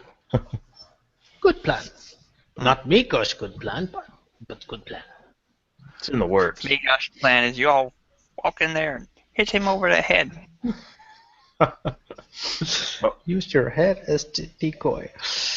Okay, so Nort looks at the Tux and then Pook. Yeah, I'm definitely agreement. And so you're going to go up and knock on the door, open the door, and be like, "Hey, what's up, hobgoblins?" As the monster comes out of the room chasing the bunny. Yeah, I would imagine it's going to take a little bit, depending on its movement and how interested it is. So I'm going to walk up there and just act like I'm walking by, and then as I see you have to open the door. Oh, okay. So I'm going to open, okay, so I'll knock on the door and then open it. Uh-huh. You'll see the two hobgoblins sitting there in their they're wearing, it's not full plate, but it is pretty, militaristic type armor, like splint mail or something. I don't know. Chain. So I look in and I say, "Hey, I was wondering, Grick, is that you? Grick. No, Grick's that monster. That's that stupid little. No, you must be his twin, 'cause you look just like Grick. And what business do you have, Goblin King? Grick is, a great warrior, so you must be a great warrior like Grick." Well, yes, of course I'm a great warrior. What the hell is that? 19. And now it's coming? It's not an actually large distance between there. It's up to you how long you would like to do this before. What the hell is that? So I got a 19 for deception, so I'm just trying to keep them sort of looking at me. Okay, yeah, they are. So, yeah, just trying to keep talking to the guy. Grick, you must be him, because I saw him slay 5 enemies at one time with almost one blow. I can assure you I'm not that pussy. I've slain 10 men with one blow. Oh, it must have been 10, easily. Probably 15 if I remember correctly. Stupid and men. he had a scar on his eye like you do, right above his eye. Yeah, killing humans is what I do best. I'm one of the noble warriors of the Cragmaw tribe. We are Hobgoblin Supreme, answering to King Grawl himself. I believe it.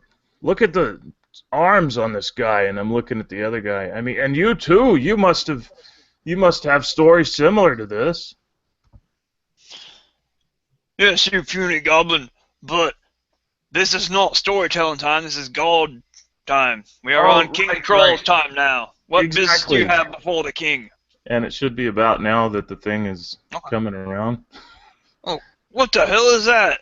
Oh, God, somebody go get Namok and tell him his freaking beast has gone out again. Hell, I gotta take this up with Grog. And they just kind of walk up and start to shoo it away. So it doesn't attack him? Not without orders from Lemic or So do they serious both step provocation. out and Yeah. to deal with it? Perhaps we can just sneak past them while they're busy with this giant snake thing. Yeah, I It will kind of take them step a minute. back like I'm giving them space and stuff, but I start getting back up against the wall so I'm out of their field of vision. Having goblins just kind of hanging around in the area, not that big of a deal to them. So, give me a stealth check or deception check, your choice. Stealth has advantage. Yes. I'll actually give you advantage on a deception check also if you just want to whistle with your hands in your pocket while slipping past. Either or. I So like my 21. I got a The point is 16. that's good enough. 11. I got a 21. They'll notice you walking by, but 11 still's not bad enough to make them think anything other than you're probably just getting away from the giant. That's a Grick, by the way, just FYI. Stupid monster, you'll never see me use it in a campaign.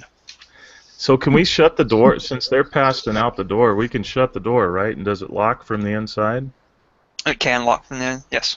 Okay, it's now locked from the inside after the four of us are in the room. Okay. I can't believe it's worked. Well, I mean, it'll just take them a minute or so to corral the creature back, and then they'll notice that their door's locked. Mm-hmm. A minute's all we need. Fair enough. I mean, it's 10 rounds. You can kill a lot of things in 10 rounds. Yeah, we just kick in the door and guns blazing, or do we? Greg says, Okay, now we need new plan.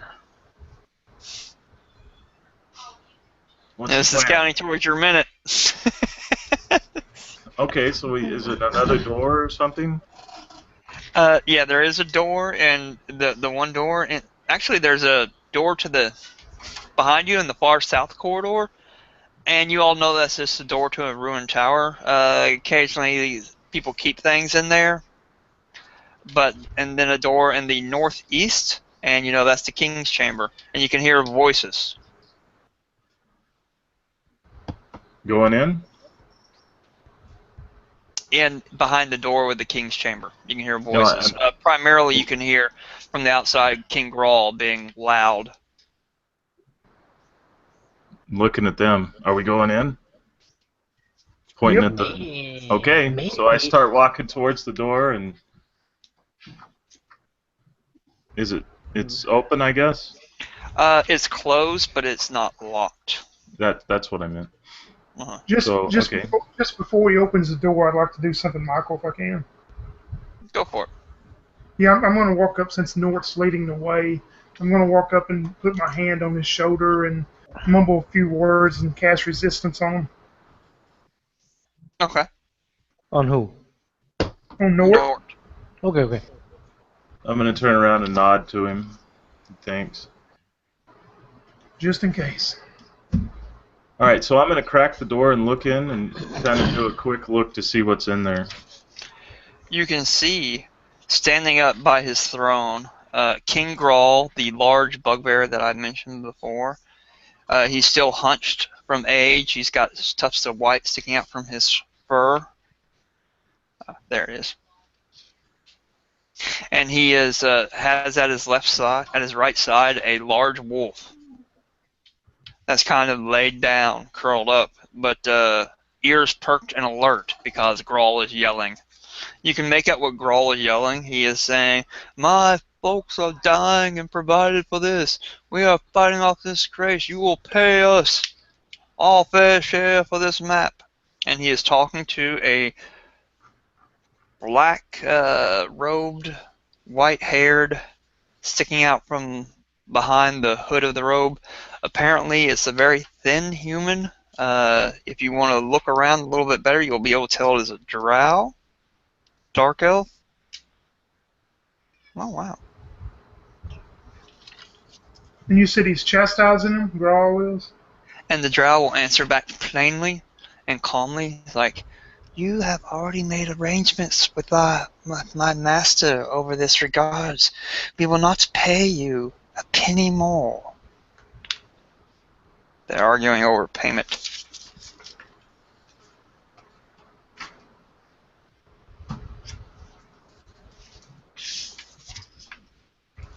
That's all that's in the room that we can see. Yes, the throne, the wolf, Grawl,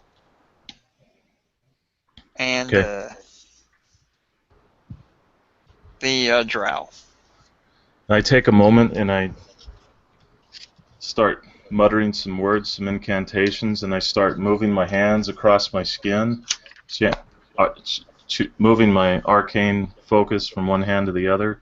And it's almost like ice is starting to form across my skin as I cast Armor of Agathis. And at second level, since I'm third level now, so the spells are at second level, so 10 hit points and 10 hit 10 points. cold damage, as long as you have temporary hit points. And I look to them and I nod and then I enter the room. Okay. As you enter the room, King Grawl will be like, "What is this? I left word that no one interrupt us." And then the drow, who will also turn around and look at you. "What are you thinking at the moment, Nort?" Oh shit. I would make a minor illusion of a sound of humans screaming outside. Okay. Let's take the castle! We must kill them! Or some other stupid shit. Then I would say, The humans are attacking! Yes! Alert! As I hold my, and I start like walking into the room. Alert! Alert! I come straight from kitchen! Make a deception. No need. The drow's going to say, "They lie. They're here to kill you." this is when I cast Scorching Ray. Okay, I'm going to go ahead and give us an initiative at the moment. Hey, Michael, Yes. hey, I hate to jump in, but I got to make an important phone call. I just got a message. I need to make an important phone call. I'll be right back, though. Okay. 14, 115. Minute before he's up at the moment, so we're going with initiative modifier 1, which will be Pook. What do you like to do? Is Grawl hefts his giant scepter, aka Morning Star. His wolf gets up. Does this wolf have a name? Wolf. Wolf. Snarl. My God. Normal. Way to go, wizards. Snarl is rising and the hair standing on the back of his head and lets out a low growl. And the drow moves over to the side after saying, "They're here to kill you." Let's see. Pook will. Let's see. Are we like in any certain order, or are we just all standing like? Nort came in first, and then you all can all follow in behind him. Okay. The size of the room itself is not very big. It is a circular room at the far end of one of the crumbling towers. So at 1, 2, 3, 4, 5, 6. It is 30 feet long. You all came in on the 10 feet up north, and then it is a 1, 2, 3, 4, 20 feet would be its longest dimension, but it is a semicircle from there. So 30 feet this way, and then a semicircle with it being 20 feet being the longest point of the semicircle. Gotcha. Really? Um, Thank God you got that. That was a horrible description. I was watching your hands. Um, Uh, okay, Pook would like to, as a bonus action, since he is definitely familiar with Big Bad Wolfie, because he likes animals so much, he would like to hunter's mark the wolf, Snarl. okay. And Okay. It's let's say that you've had it still. It's been less than an hour since you cast it the first time, so you don't need to waste the spell again.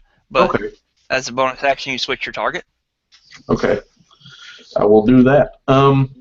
And I will proceed to lay into it with the longbow.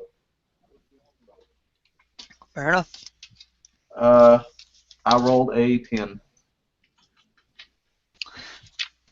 The arrow just he's not quite as big a dragon as you dragon. He's not quite as big a wolf Oh as you thought snap! it was, and the arrow flies over his head. The big reveal: the wolf is actually a dragon.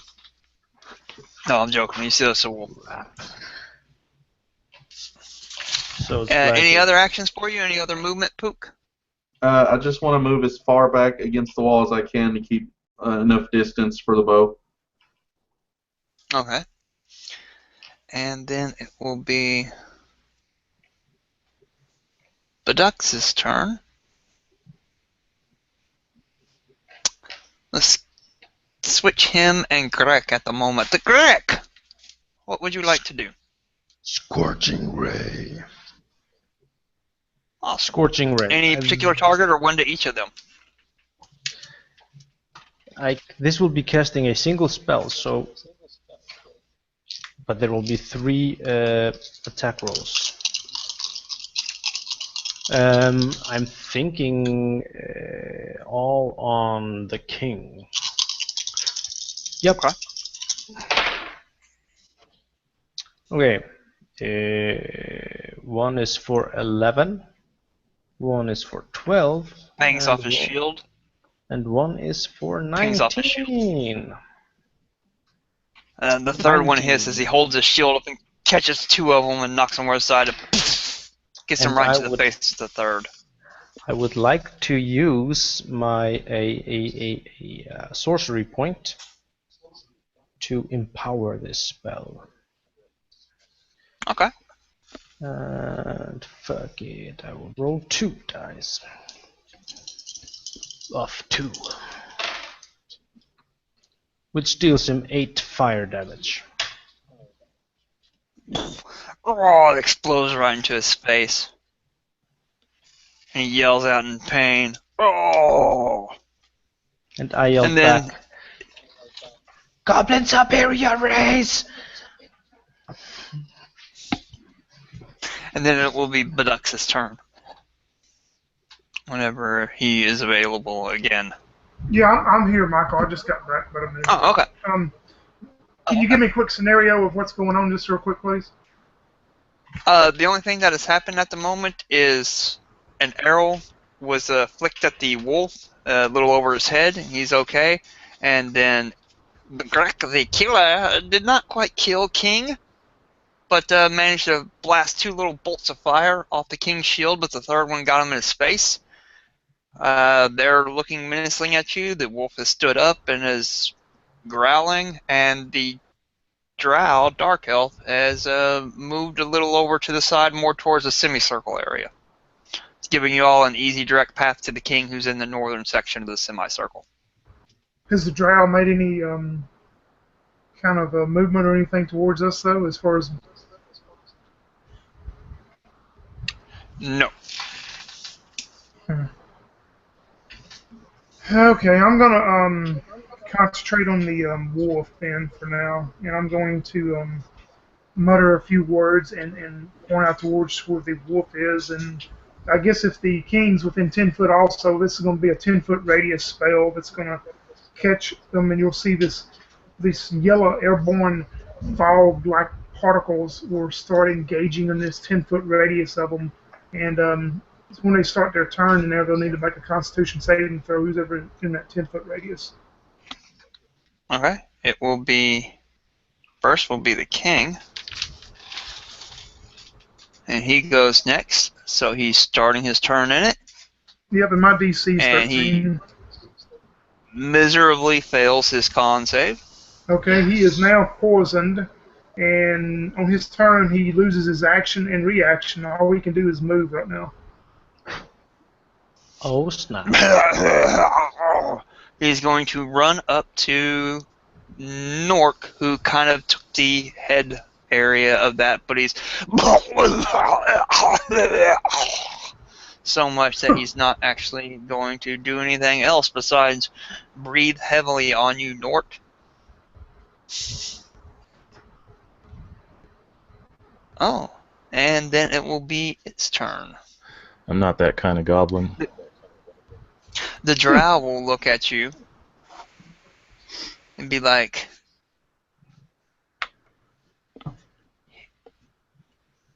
if you slay the king and nah, fuck. I'm just not going to say that. I'm not going to do anything. I'm not going to do a bloody fucking thing. So next up, ready's in action. Crack, Bedux, Nort. Nort's turn? Yes. Okay, and I will step back 10 feet since he got within range of me. Okay, so And he doesn't have a reaction though. He's poisoned.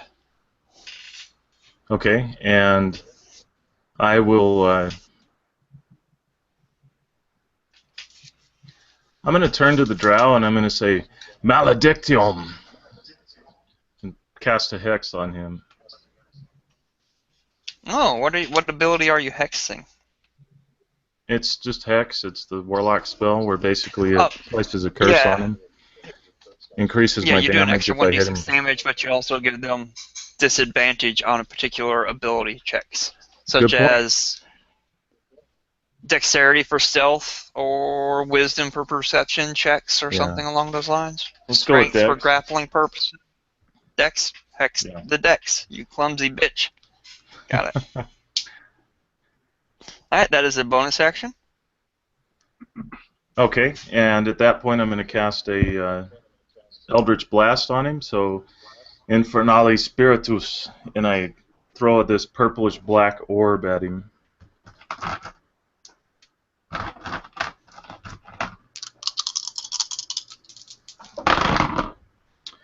For a total of 22 to hit. You have hit! Ladies and gentlemen, the Eldritch Blast does have some use. 14 points of damage. Wow. Yay. Yeah, I actually rolled max on the D6 and then 8 on the 10, so... You know, he was possibly going to ally with you, but not anymore. It's too late. Alright, the wolf, you kind of backed away from Grawl, so the wolf has got 3 other targets. You gotta remember it needs to make a con first saving he's got also. a Constitution saving throw? Yes. That will at least determine who he runs to. And he failed his con saving throw, so he will... I should actually give him disadvantage for smell. Keen smell? Had disadvantage on that roll, but no matter. Yeah. And he will run up to... Who is that? Nort. The wolf will run up to you, just... How does a dog... retch? I don't know. Whatever that is, that's what the dog is doing. Okay. The wolf, but he will be up with you in melee, but otherwise unable to take action. Nort. And so back to the top of the order again. Pook. I just want to, I want to continue to attack the dog. Marked. Wolf. Yeah. Yeah. So I'm just going to straight up use the longbow. Alright. 15. You'll have to back up, say, out of the room to do it a little bit, but you can still just as long as you're just outside the doorway, you don't have to worry about angles or covers so much too much. A 15 will hit, Okay. and you do have an. Does that mob tactics count with ranged weapons? No. It has to be a melee attack. Mhm.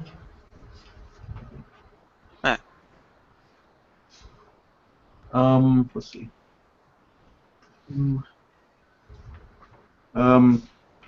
A 2, and then the hunter's mark is a D6, I think. Yes. So it'll take 3.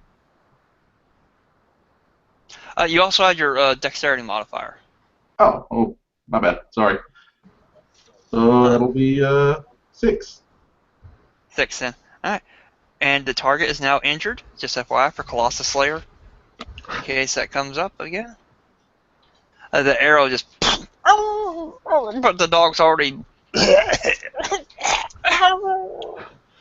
As he's drooling and spitting all over Nort. Anything else for you, sir?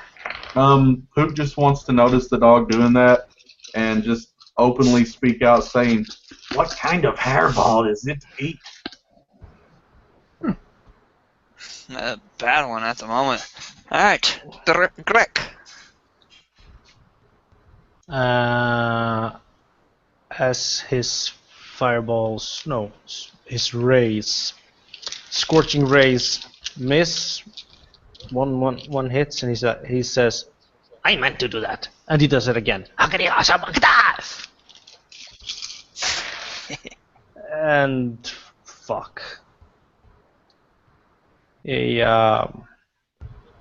has like, I have like disadvantage because he's coughing profusely, right? Right? No. You don't have disadvantage. And I said advantage. You don't have advantage. No, you don't have advantage either. No, Sorry, buddy. I didn't think so. So, but can I do anything about it? No. No. You can roll me a percentile dice on that Tides of Chaos. All right. I will do that, sir. Alright. That's an 8. An 8 buys me a What does an 8 latte. do for us? Buys me a latte. A latte appears in your hand. Moment. You cast Fireball as a 3rd level spell centered on yourself. So, everybody needs to make a reflex save that is within save, 20 feet of me. That's everybody. Within 20 feet. You mean some deck saves? Let me see here. Yeah, buddy, that's what I'm talking about. Let me see here. Grawl fails. The drow makes it. The dog, So- oh my god, fails horribly. Does it Would you like to roll die? the damage? Yeah. Definitely. The dog's going to die. I can tell you the dog's going to die. That dog What's dead. the DC? 13, so I make it. 13.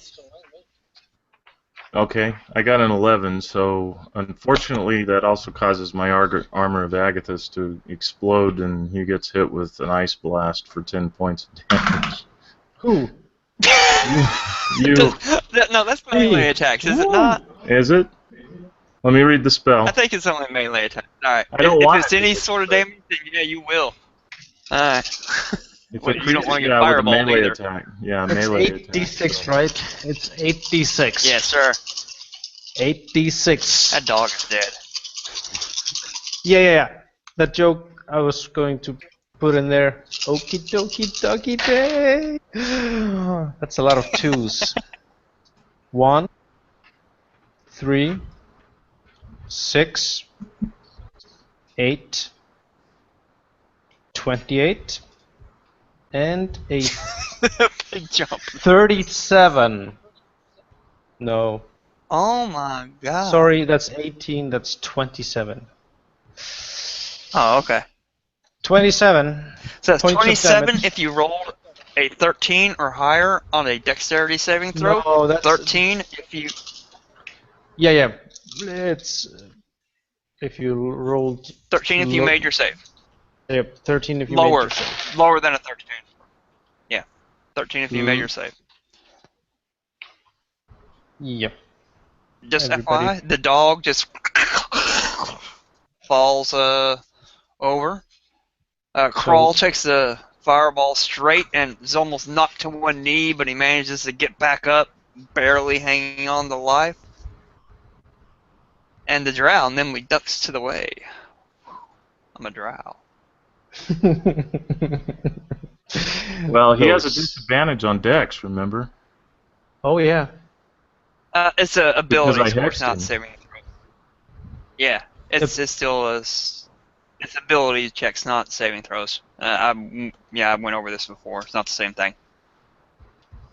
Or else, because there was a big thing about, why don't you hex wisdom and hit on one hold person? So no, it's ability checks, not saves. So he couldn't stealth away or anything.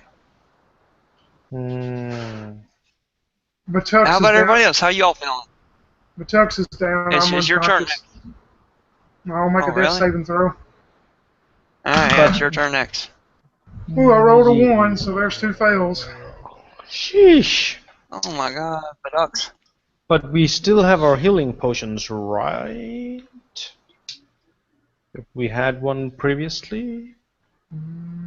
Yeah. I know Yeah. I don't. Yeah. All right. Yeah, you'd have all your magic EQ. Even though he wouldn't give you your treasure, but he'd give you your equipment. Just not your coins and your gems. I'm thinking about that ring of protection, though. Would he have kept that? Alright, it is Grawl's turn. Grawl is going to step up. Does he have to make his concentration, right? So there's no he's not in the area. It's a concentration spell, so that pollen thing is no longer in effect anyway, right? Yeah, it's gone since I'm down, and also Nort lost resistance since I'm down also. Alright. So Grawl is going to step up and swing at Nort because he was going to anyway, but he couldn't because he just coughed. Yeah, why not? Why would he change? And what kind of armor type thing do you have? Is the description of a miss there, Nort? He's almost half dead anyway, so he just and swings his big scepter top Morning Star and right over your head in a big miss. And then You were this muted, would Dave. be It's like an icy sheen that's over him, so... oh well, you lost that. The armor though, is that mage armor? No, the armor of Agathis is something I cast on myself, so that's still going. Lasts for an hour. Yeah, but you took damage. Oh, yeah, you took either 27 or 13 hit points. The armor's Right, but gone. you said it had to be melee attack, right? Oh yeah, but you still lost the temporary hit points. The temporary hit Okay. points go first. Right, but The okay, that's ice fine. back is only if it's a melee attack. That's fine. But he missed on his Morning Star attack on you, and so I'm trying to figure out then who would go next, and it would be the Drow.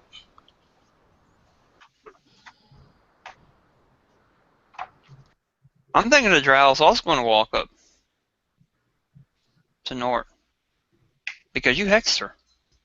Hmm. Him. Ah. And Oh, snap. she's multi-attack, 2 attacks.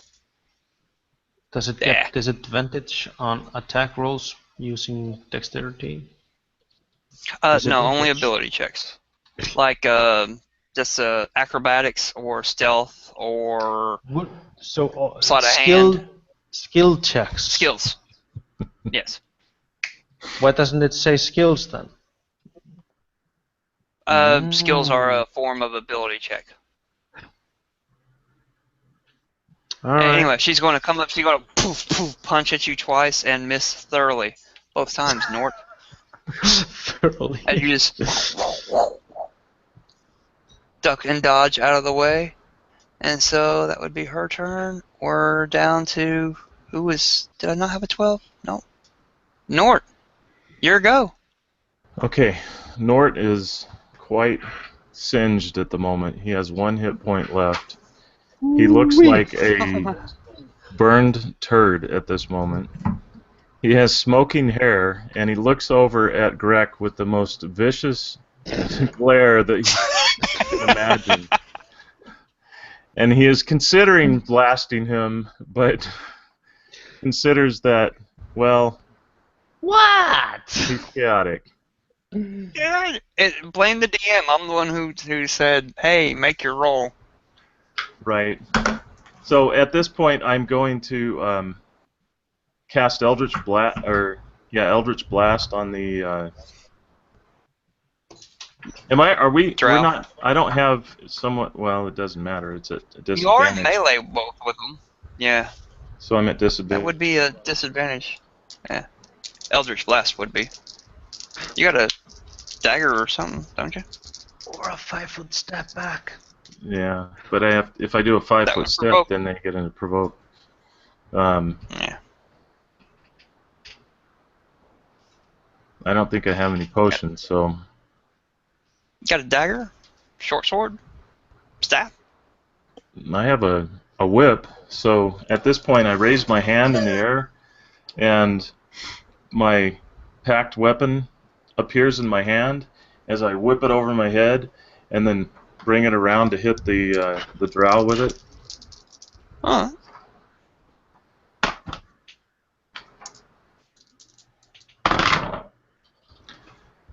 So that is a total of a 22 to hit.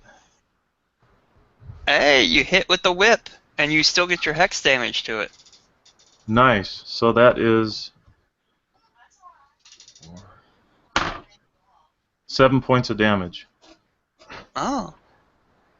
You bring it in, and the whip just slaps her across the face. She's got this big scar drawing down. Well, not scarred yet, but this big cut in her cheek with blood running down it. She's been whipped. And I look at her and I say, "The infernal fires will consume you." And it kind of, there's like a dual voice in my voice. Ooh, I like it. And then dog. I'm not even rolling a saving throw for dog. Oh, by the way, before we did that, go ahead and give me a concentration check on that hex to see if you actually get that D6 damage. A natural 20. Oh, yeah. You kept it easily. I'm pissed. No matter how badly singed you are, you're like, I am hexing somebody. Alright, and then Pook, you're up. Your target is dead. You can switch your Hunter's Mark, but first and foremost, to determine if you can just switch it or cast it again, give me a concentration check for it. Okay. 20. Alright. Yep. You make your concentration. You are concentrated on your Hunter's Mark. You can switch it to whatever target you want. I'll switch it to the bugbear. Okay. King Grawl. Yeah. I noticed that Batox is not in the best. So I want to move. Oh, can I move to him? Yes. Okay, I want to do that, and then I would like to cast a Cure Wounds at level 1 when I touch him. Okie dokie dokie day. Roll your Okay, D8 plus wisdom. D8. Okay, D8.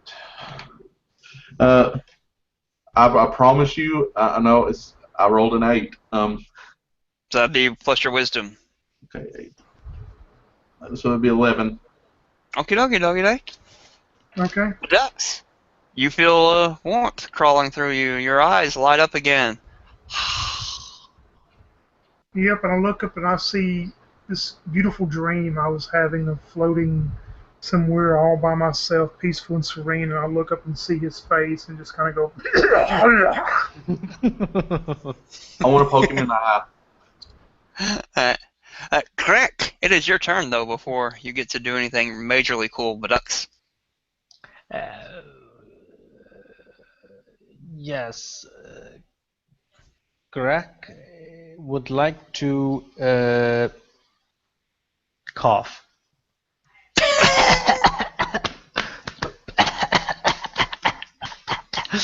And that's his move action. No, he would like to position himself so he can burn.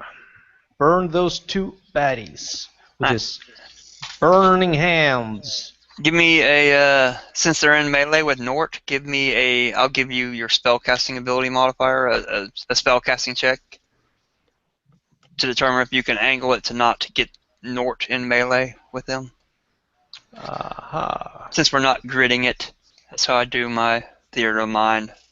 You need a d20 roll. Yeah, What's yours. it for? To see if you can angle the burning hands in a manner to get both Grawl and the Drow, but not Nort. So that's a. Do I add my spell attack bonus to that? Yes. Or that's a 14? That'll be good enough. You can do that. They both make dexterity saving throws then, correct? Yep, DC 13. And Grawl makes it, but the Drow fails. So that's a 15 fire damage to the drow and 7 to Grawl. As I place my thumbs together and spray them with furious fire. And I shout, Master Race! Oh, it is now both of their turns. Oh snap. Oh, there's a 50-50 chance they're going to switch their target. So call high or low, Greg. High. Greg is going to take a Morning Star upside the head as Grawl pulls back. Only the first one counts, which is enough to hit you, Greg. You deserve that pulls one. a Morning Star back on the head for 16 points of piercing damage. You take a Morning Star on the head, and then the Drow. Was it 6 you said? 16. King. Yeah. He beats me to the ground. Oh, he's not doing well either. And then I suppose the Drow has no other options. Jesus freaking Christ. I ought to have her just fall over dead for that crap. The Drow's just going to swing at you, but you're just so nimble, so short. It keeps going over your head. Just let it flow. We deserve it. Yes. Bedux, my bad. You went before them. Oh, I that's forgot okay. that you were not dead anymore. Grawl has moved over and knocked Greg out and standing over him, correct? Correct. I'm going to go to my old standby then, and you'll see this long vine-like whip reach out towards Grawl and try to hit him. And that's going to be a 16 to hit. Just what you needed. As it hits him, he'll take 5 piercing damage as it wraps around him, and I'm also going to go ahead and bring it back and pull him 10 feet away and towards me, 10 feet away from Greg. Alright, as you rip this foreign whip out, and it wraps right around Grawl's throat, and you drag the king's corpse at your feet as he just barely holds on his Morning Star. Big scepter is lost on the way towards you as he can't hold on to it anymore as the consciousness leaves his body. Oh, and by the way, and as the Drow is swinging at you aimlessly, Nort, the Drow's like, we should make a deal, you and I. So Grawl's down, just to clarify? He's 0? Yes, that is correct. Okay. And so then we're back up to Nort. I have a deal for you. Your life today in our hands. And hopefully the dice are with me. What would you have me do? And I'm going to whip her again. On your knees. She gets on her knees. Okay, I'm going to hold my attack and go take one of my trinkets is a black flag adorned with a dragon skull and crossbones, and I'm going to roll it up like a gag, put it in her mouth, and put it around her head. Tie the back of it. She And offers no resistance. I'm going to push her down on her face. There's no need for. Never mind. Well, my guess is that she was based on her appearance, she was probably a caster, and hence the reason I put a flag in her mouth. Yeah, fair enough. So at this point, I look at the others and I'm like, I think we need to move. I'm starting to get this Deliverance vibe with the dueling banjos and all. Never mind. Oh, That was Georgia, just FYI. I thought she was Yeah. female. I've been switching back and forth. Okay. It's an elf. They all look like Yeah. females. It's They a look drow, especially, so people generally have a default setting of female for drow. The matrons, yeah. Yeah. I've been going back and forth. Here. High, it's a drow. Low, high, it's a female. Low, it's a male. Anytime now. It's a female. Okay. But I'm not into interspecies relations so much, so. Yeah, it's drow. Yeesh.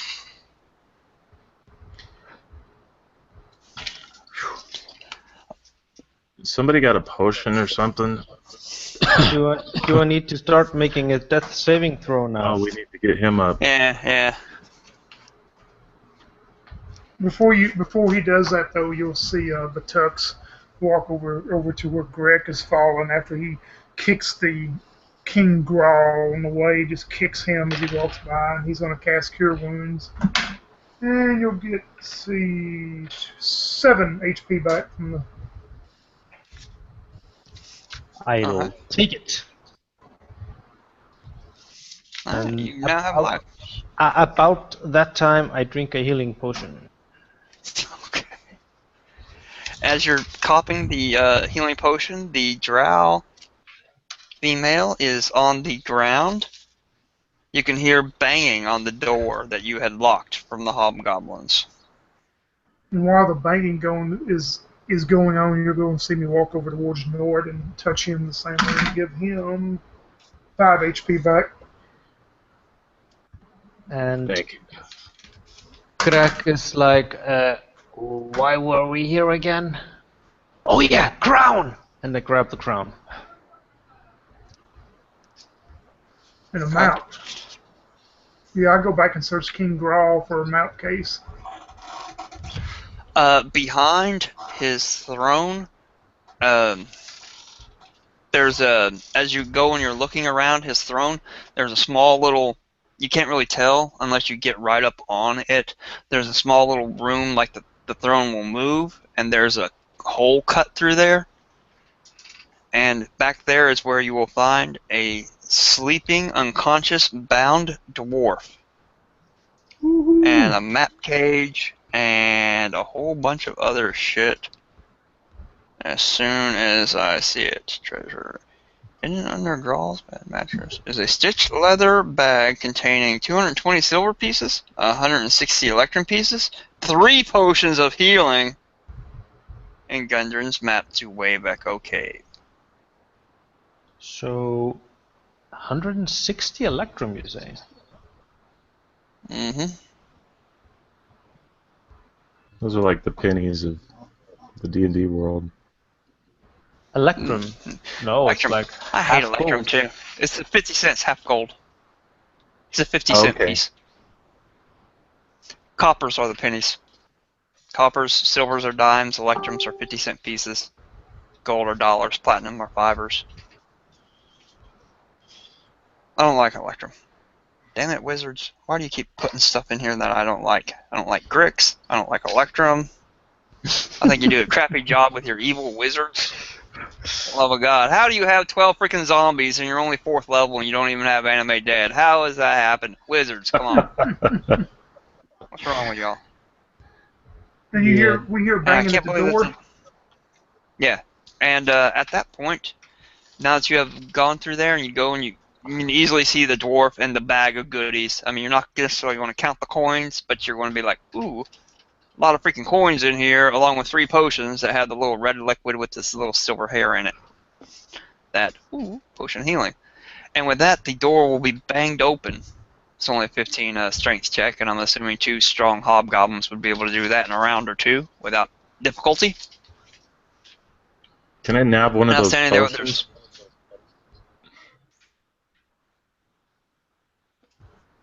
you're not gonna hang out, and well, they're gonna come up and they're gonna go, "What is this?" And I'm going to look at them and look at Nort, who is bound and gagged and all this, the drow, and look at Nort. And then look at the drow, and I'm going to go, she killed the king. We stopped her. Give me a charisma deception check Oh. Can I or aid him? persuasion. Can I aid him? You Well, I may. have You a may. 17 on the die, if that's good enough. Roll again and see if you get a nat 20. I mean, like I said, you have advantage. I'll give you advantage on it. Michael, you jinxed me. I just rolled a nat 20. You Well, should have said then it. bring her to us. Bring And I her look- to us, and we I shall look over. decapitate her for this I look over towards Nort and insult. hopefully get him to pick her up. I whisper to her, and well, I say, so that the other man can see, you will pay for your treachery, you stupid, not even elf, something worse, you. And I whisper to her, how much, what is it worth to you if we get you out of this? And I point to the other direction and say, "Ooh, look, a squirrel!" And I make a minor illusion. I make a minor illusion for the hobgoblins to see, and I tuck her gag a little bit down and say, and offer a quick reply. I don't know if this Give me a will sleight work, of but I will hand with try. a sleight of hand with advantage to just to see if they notice you talking to her. But she's going to reply as, "Name your price, fell beasts." Sleight of hand with advantage is With advantage? 18. I did not notice, and she says, "Whatever your price is, you fell beasts." I have low intelligence, so I wouldn't know what to make of this. So I just give her a puzzling. My face basically looks like a question mark. I'll do anything you want.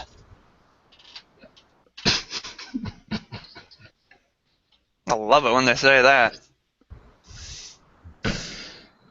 And then it just got 18 plus.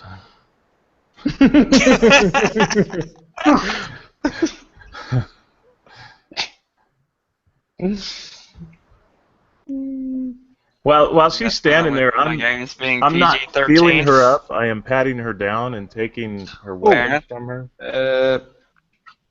She doesn't actually have any weapons. Okay. And here's the funny thing: it doesn't say she has any treasure, any money, any equipment, but I'm going to say she does.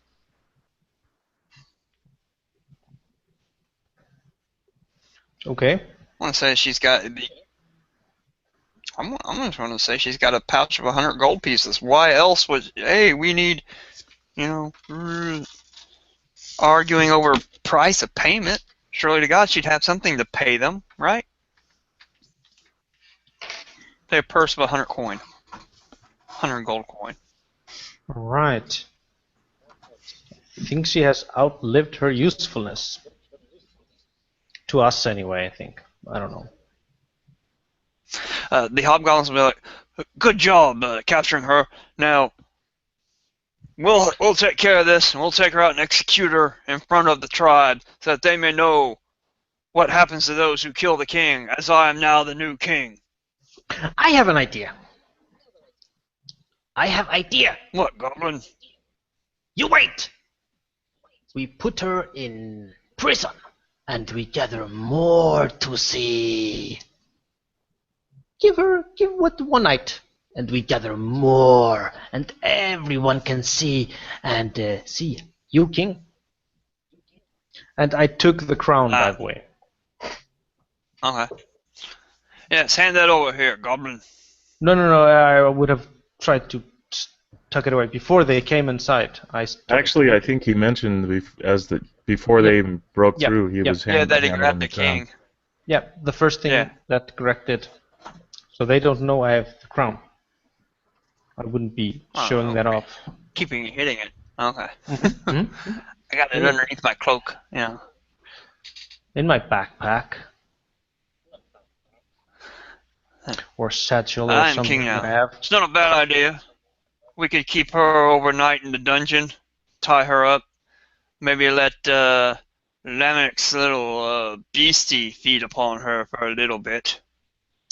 I know. And why you not stay here and try the throne, the king seat, and we can take her to prison for you, because we kill her, we catch her. I think we can do it. Let everybody see. Let us be heroes for one day. Alright.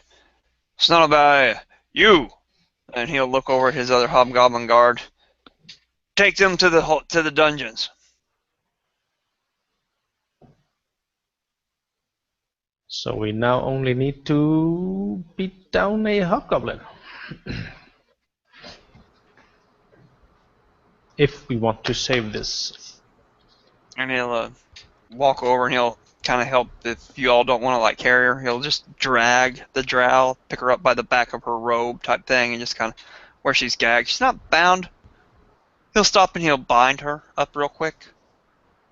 And maybe I will rip suggest off to a bit of her own black robes as he does such and bind her hands behind her back. I will ask him, why not let her just walk? It's more humiliating. Hey, Michael, can we have like a 1 minute out of game group discussion? I was wondering, why are we trying to save her, y'all?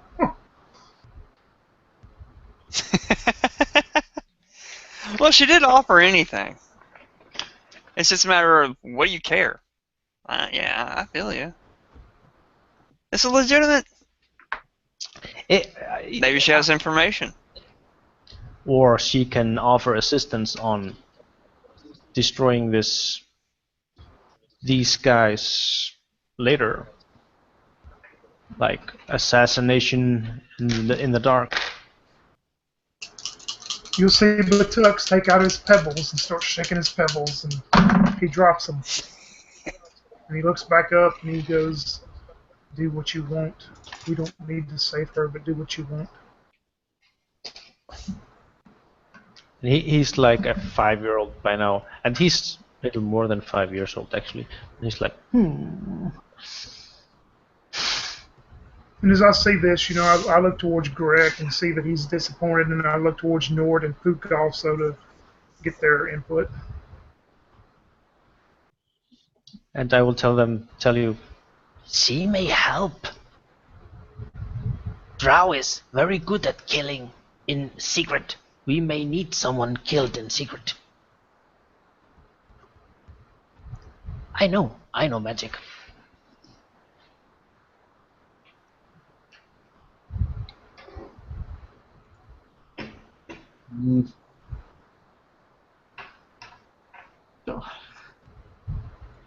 Can I do a perception or insight check on how truthful I thought she was being when she said she would do anything?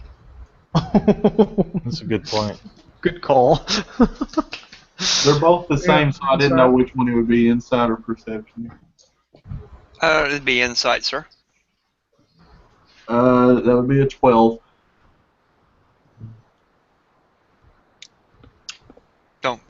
Doesn't seem like she was lying. Yeah. And also, just FYI, just because she wasn't lying at that moment doesn't mean that she might not later change her mind. It is a woman's prerogative to always change her mind. Ain't A that drow. We'll go with a drow's prerogative. true? Yeah. Okay. Mm-hmm. Nort, do you have enough senses left in you after you've been scorched and burned? What's your 2 coppers? Live or die? Yep, for the drow. Should we worry about her or just let them take her off?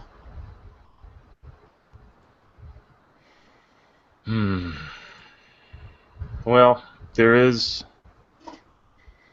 in out of character, I think that Nort probably is familiar enough with the Drow culture at least to realize that how sneaky and deceptive they are. Maybe he doesn't know the sheer depth and so on, the webs that they weave, but he is familiar with it. So he's also familiar that if they owe us a favor, that might be good, but it's also could be used against us. So he's kind of torn. I don't think that it's worth the headaches.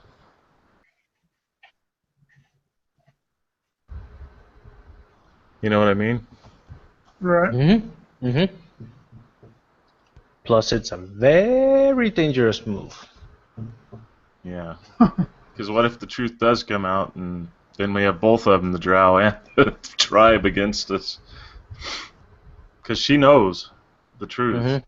If they kill her immediately, everybody will know that they backed out of their plan, their agreement, and killed one of their agents, Oh, and and they may retaliate for their insolence and betrayal. but if they don't kill her immediately, and she lets out that and convinces them that we did kill him, Mm-hmm. then we're up Poop Creek Okay. with both of them. Both factions, the Drow and the. Mm-hmm. So it's probably better if there's heat breathing down their neck, being the Kragmaw tribe, rather than our neck. Then perhaps Greg would unsheath his dagger that he got from the necromancer and stab her in the back, or kick her in the heels, in one heel, trying to trip her, and stab her in the back at the same time, and say, "Look, she's trying to run." From the necromancer that didn't have one necromantic spell, not even a freaking cantrip. Yeah, but he had a cool But dagger. 12 zombies. And a cool dagger. 12 zombies. Yeah, but the dagger's already corroded, so you gotta. She was down to 3 hit points. I'm gonna just go ahead and hand wave it as an assassination attempt. Successful. She is tied, she is gagged, she is being picked up haughtily by a hobgoblin, and you just kind of push her and stab her and. Yeah. Oh! Now what are we going to do? Well, we can still publicly execute her. They don't need to know she's dead. And, I'll just go get the big axe and throw her down in front of the thing, and I'll chop her little head off. This will at least guarantee that she won't be going away anymore. And one hobgoblin who's not claiming the kingship will take her body outside. And you can hear him going, "Hear ye, hear ye! All gather round to see what happens to those who defy the rule of King Hordak now. Hordak. For Grawl has been slain by the fell drow. The Black Spider is now no longer a friend of the Kragmaw tribe. As I will take this foul drow emissary who slew our King Grawl, behead her. Long live King Hordak." Hordak, Hordak, Hordak, Hordak. I think this is a good time to slip away. Yeah. Exactly. As Horseshack puts the crown on his head. Oh, Can we get a mount? Like a, Just killed her. I'm sorry, that was bad. like a riding dog or something? Some other orc or something? Orc. Did we get the map, by the way? Yeah. yep, I got the map case. All right. So I'm going to take another one of those potions. It's 1d8 plus So you're going to 2, leave right? Gundren, though, the dwarf. You're just going to leave him back there, No, behind no. in the king's little cubby hole. Oh crap, we forgot to take that guy. We need to go back for him. Nobody asked for that guy. No, we didn't. This We just left him. This isn't the regular Lost Mines of Phandelver. This is the Goblin Mines. Nobody really gives up about Gundren Rockseeker. People who were here to look for him, you slew them already. Yeah, And help's took your not on shit the way. Well, you know, and in another way, we might be able to win favor with Phandalin if we took his butt back to Phandalin, which would be Maybe. weird. But I mean, if They could goblins perhaps. Yeah, they could perhaps give us. Oh no, the guy we're dealing with, he wants to take over Phandalin, so.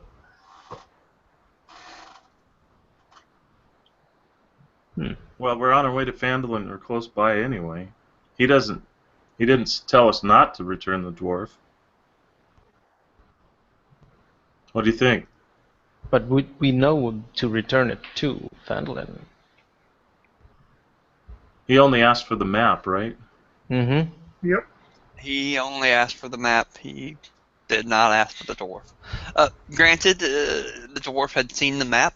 Probably would work also in a manner, as long as you could get the dwarf to make you a new map or something. A bit both Sticky. great, but yeah, the map is the key. As long as he has the map, he's okay.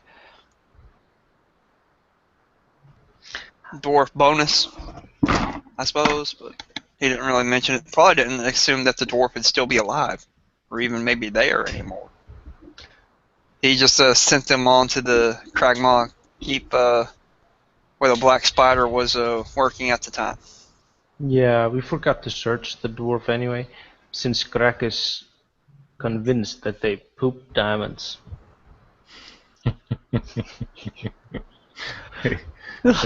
That's like a diamond farm, right? Everybody knows this. It's common knowledge. That's why they always scrunch their eyes up so hard. Yeah, because they only poop once a year, and it's a diamond. Yeah. Maybe we just leave them because we don't give a shit. Maybe we copy the map, but make it wrong, and take the real map for ourselves. But then it looked like in Goblin script, and here's the map. Looks like a little kid drew it. There's a picture of a goblin on the side. Look, ex-goblin dwarf shitting a diamond. The fuck is this? Is this the figure of a dwarf shitting a diamond in a hole? Right. This is not the mine map. Rex, draw the map. Gonna have a Kinko's and Phandalin. We just go get it copied. Yeah, perhaps we can take the dwarf, make him make a new map. Leave the dwarf. Get that off your mind. Okay, how about Pook? Can you draw? Can you make map?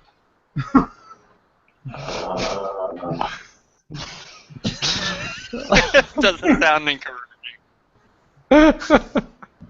Good Lord, who has the highest intelligence? Probably me. 13. Yeah, probably.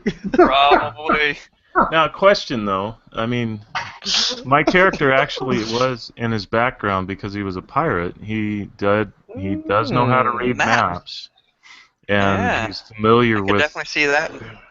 So maybe working with Batux, we could probably Give create an advantage on an intelligence forgery check.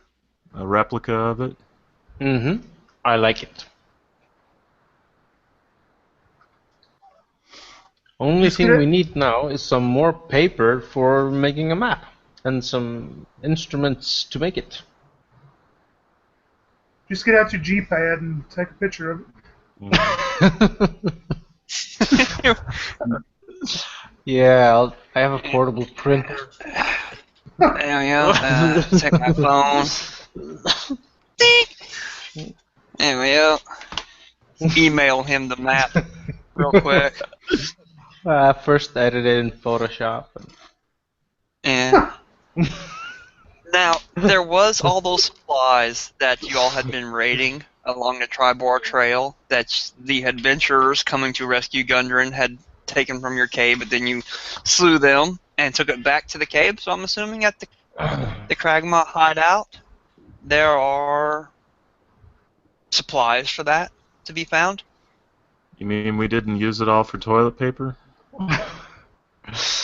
Not all, Toilet just paper? most of it. Toilet paper. What do y'all know about toilet paper? Y'all, What are you talking about? What What's is you toilet? wipe your ass? Nothing. I didn't say anything. Why What's this would you toilet wipe you your talk ass? about? You're a goblin. It's your badge of honor to have a shit on your I don't know. ass. What are you talking about? Ay, ay, ay. All right, so while they're all getting excited over the new Hobgoblin Horseshack King, we could probably steal some mounts and make our way out. Maybe? They don't have like a stable area, but it does make sense to me that goblinish type tribes would have some wolves, wolf mounts. I'll allow it. Y'all also have, as goblins, you have animal handling, right? Or Yeah, I like got wolf plus sense or some 5. shit like that. Yeah. Yeah. Yeah. I think it's a thing. I'm gonna name mine I'll allow it. Daisy. Daisy? Cool. Daisy doesn't like that. I was supposed to roll animal handling check, right? No? Okay. Not necessarily. Let's say that you can find some some already pre-trained wolf mounts. Good. I'll allow that. But I name mine Daisy, and she doesn't like me. Mhm. I think it's a he Animal anyway. handling would only be. I want to say that they're trained mounts, so that they can be ridden in combat without any use or problem. But the problem is, while they're mounted, they will dash or disengage, and that will be their action. Unless you want them to do anything else, in which case that would be your action to cause them to have your action as an animal handling check to get them to do something other than dodge or disengage. I'm gonna name mine Crackle Pop. So I got Snap Crackle Pop. Nice. Mine's extra crispy.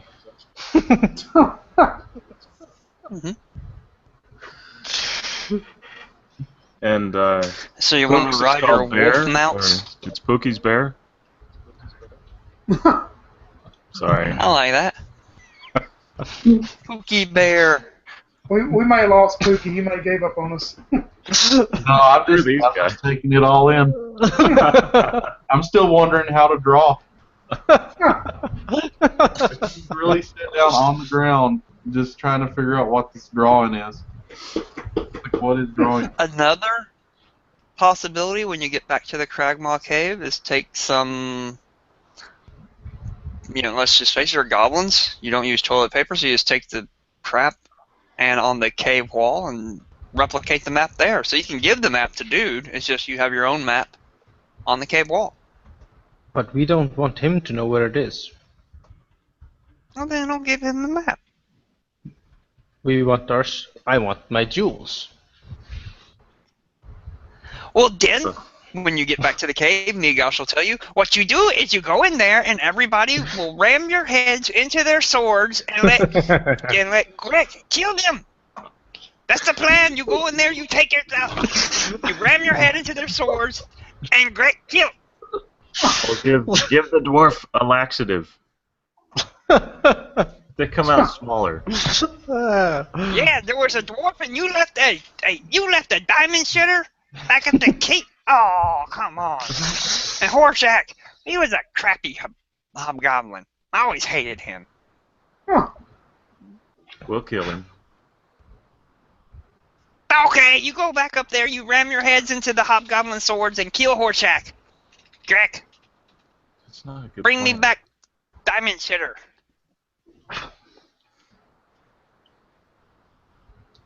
We need the stinking dwarf? No.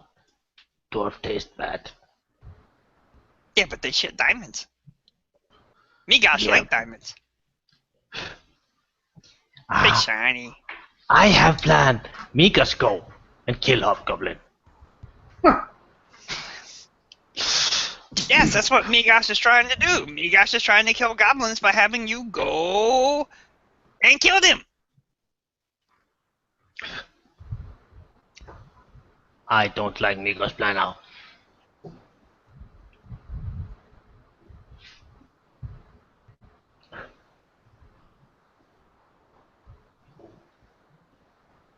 So that's what. So we stopped off at Migosh first, or I have no idea. Might as well. I know y'all left. You have your wolf mounts wanting to do something about the map. I figured stopping over at your original Cragmaw Cave hideout would give you supplies for whatever else, and also Migosh advice. Mm-hmm. Does Mikas know how to make map? do you want us to roll to make that map, or Rolling over in my mind how much I want Migosh to be able to help. I'll at the moment allow Badux to do an advantaged intelligence check. I'm Okay. trying to think of what kind of skill would be involved in that to recreate the map. I'm thinking forgery, but what else could forgery be called? Investigation? Sleight of hand to use your hands to draw. The finesse of it all.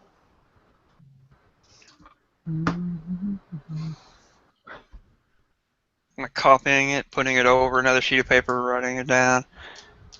Let's just assume that this isn't regular paper where you can see through it. This is probably like some sort of vellum or sheepskin or something, so it's not like you can see through it to copy. Let me Maybe just do a series straight intelligence check.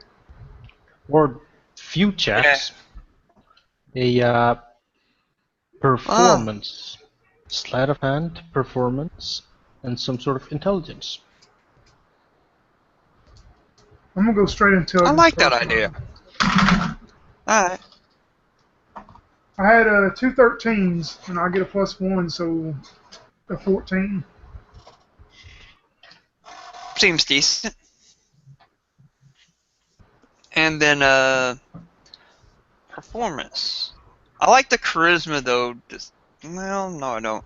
Give No. me which one of you would like to assist him the most in the finer details, the dexterous parts of map forgery making?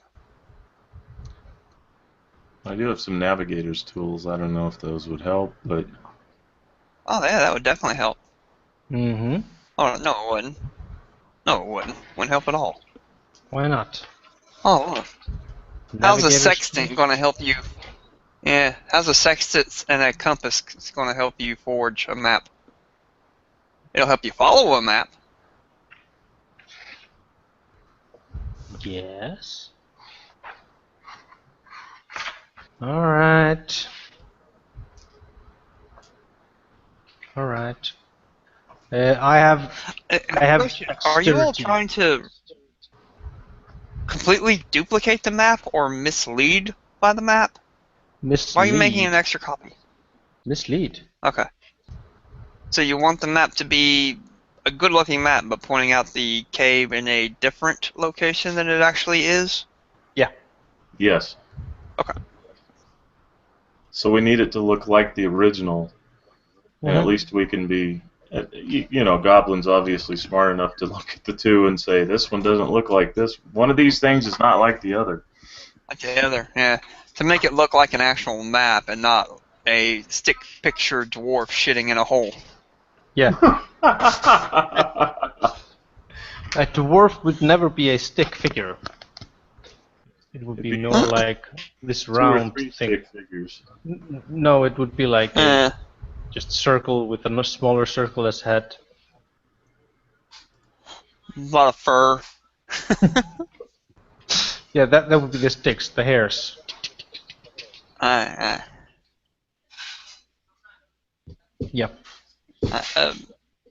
Let me see here. Yarmo it's gonna be a DC based against Yarmo looking at it.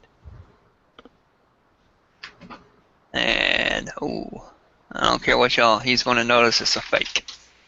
Fuck. Can't we just talk our way out of it?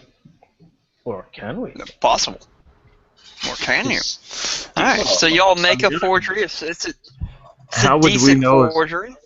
as goblins, I mean, Yeah, that's and the it's map that we got, right? yeah, we got it wrapped up in that scroll case still, so it's like we've never looked at it. Mm-hmm. Okay. Aha. Aha. So that would give him disadvantage. Or would it?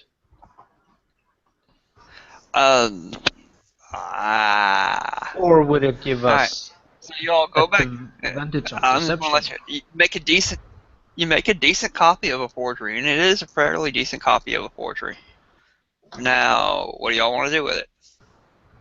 Of a fake forgery with the entrance of a mine in another location. Did we long rest?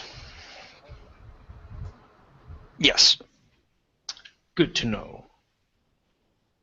2 days from the castle to back to your little hideout, and then it's just 30 minutes to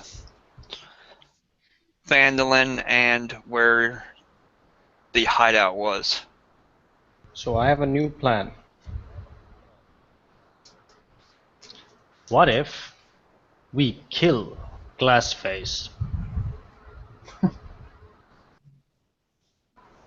and take our shit because he mistreated us? That's Migash's plan. He's just problems. Or he's an ally in Phandalin, So we which is start better. So we start to hand the map over to Migosh and say, so you're going to go and kill him? No.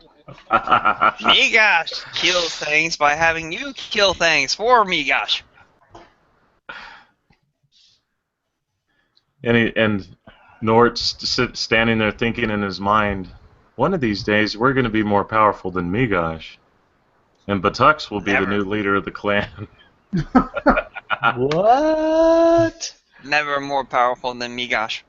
Greg has 2 crowns, and he is the hero of the people. He will be leader. That's Greg his is the leader, secret. and Migash is Greg's leader. This is Greg's ambition. Secret. To be Migash. To be a greater leader. To be above all, not all, just many. He has a secret desire. He has not shared this, but this is why he is gathering crowns. To be the crowned, the mini crowned. Yes, King of Goblins. King of all goblins. So, I'm going to go ahead and say we call it for tonight at the moment, and give you all off time to think about what you'd like to do with the map, the forgery, and Yarmo Glassstaff. Ooh, how was my Italian accent anyway? Was it decent? It's pretty good. The Russian mob. And we'll call I it. think I wanted to order some spaghetti. Awesome. And so everybody go ahead and say goodbye, and hopefully we will join again for another episode soon. Say bye. The Tux lives another day. We actually lived this time.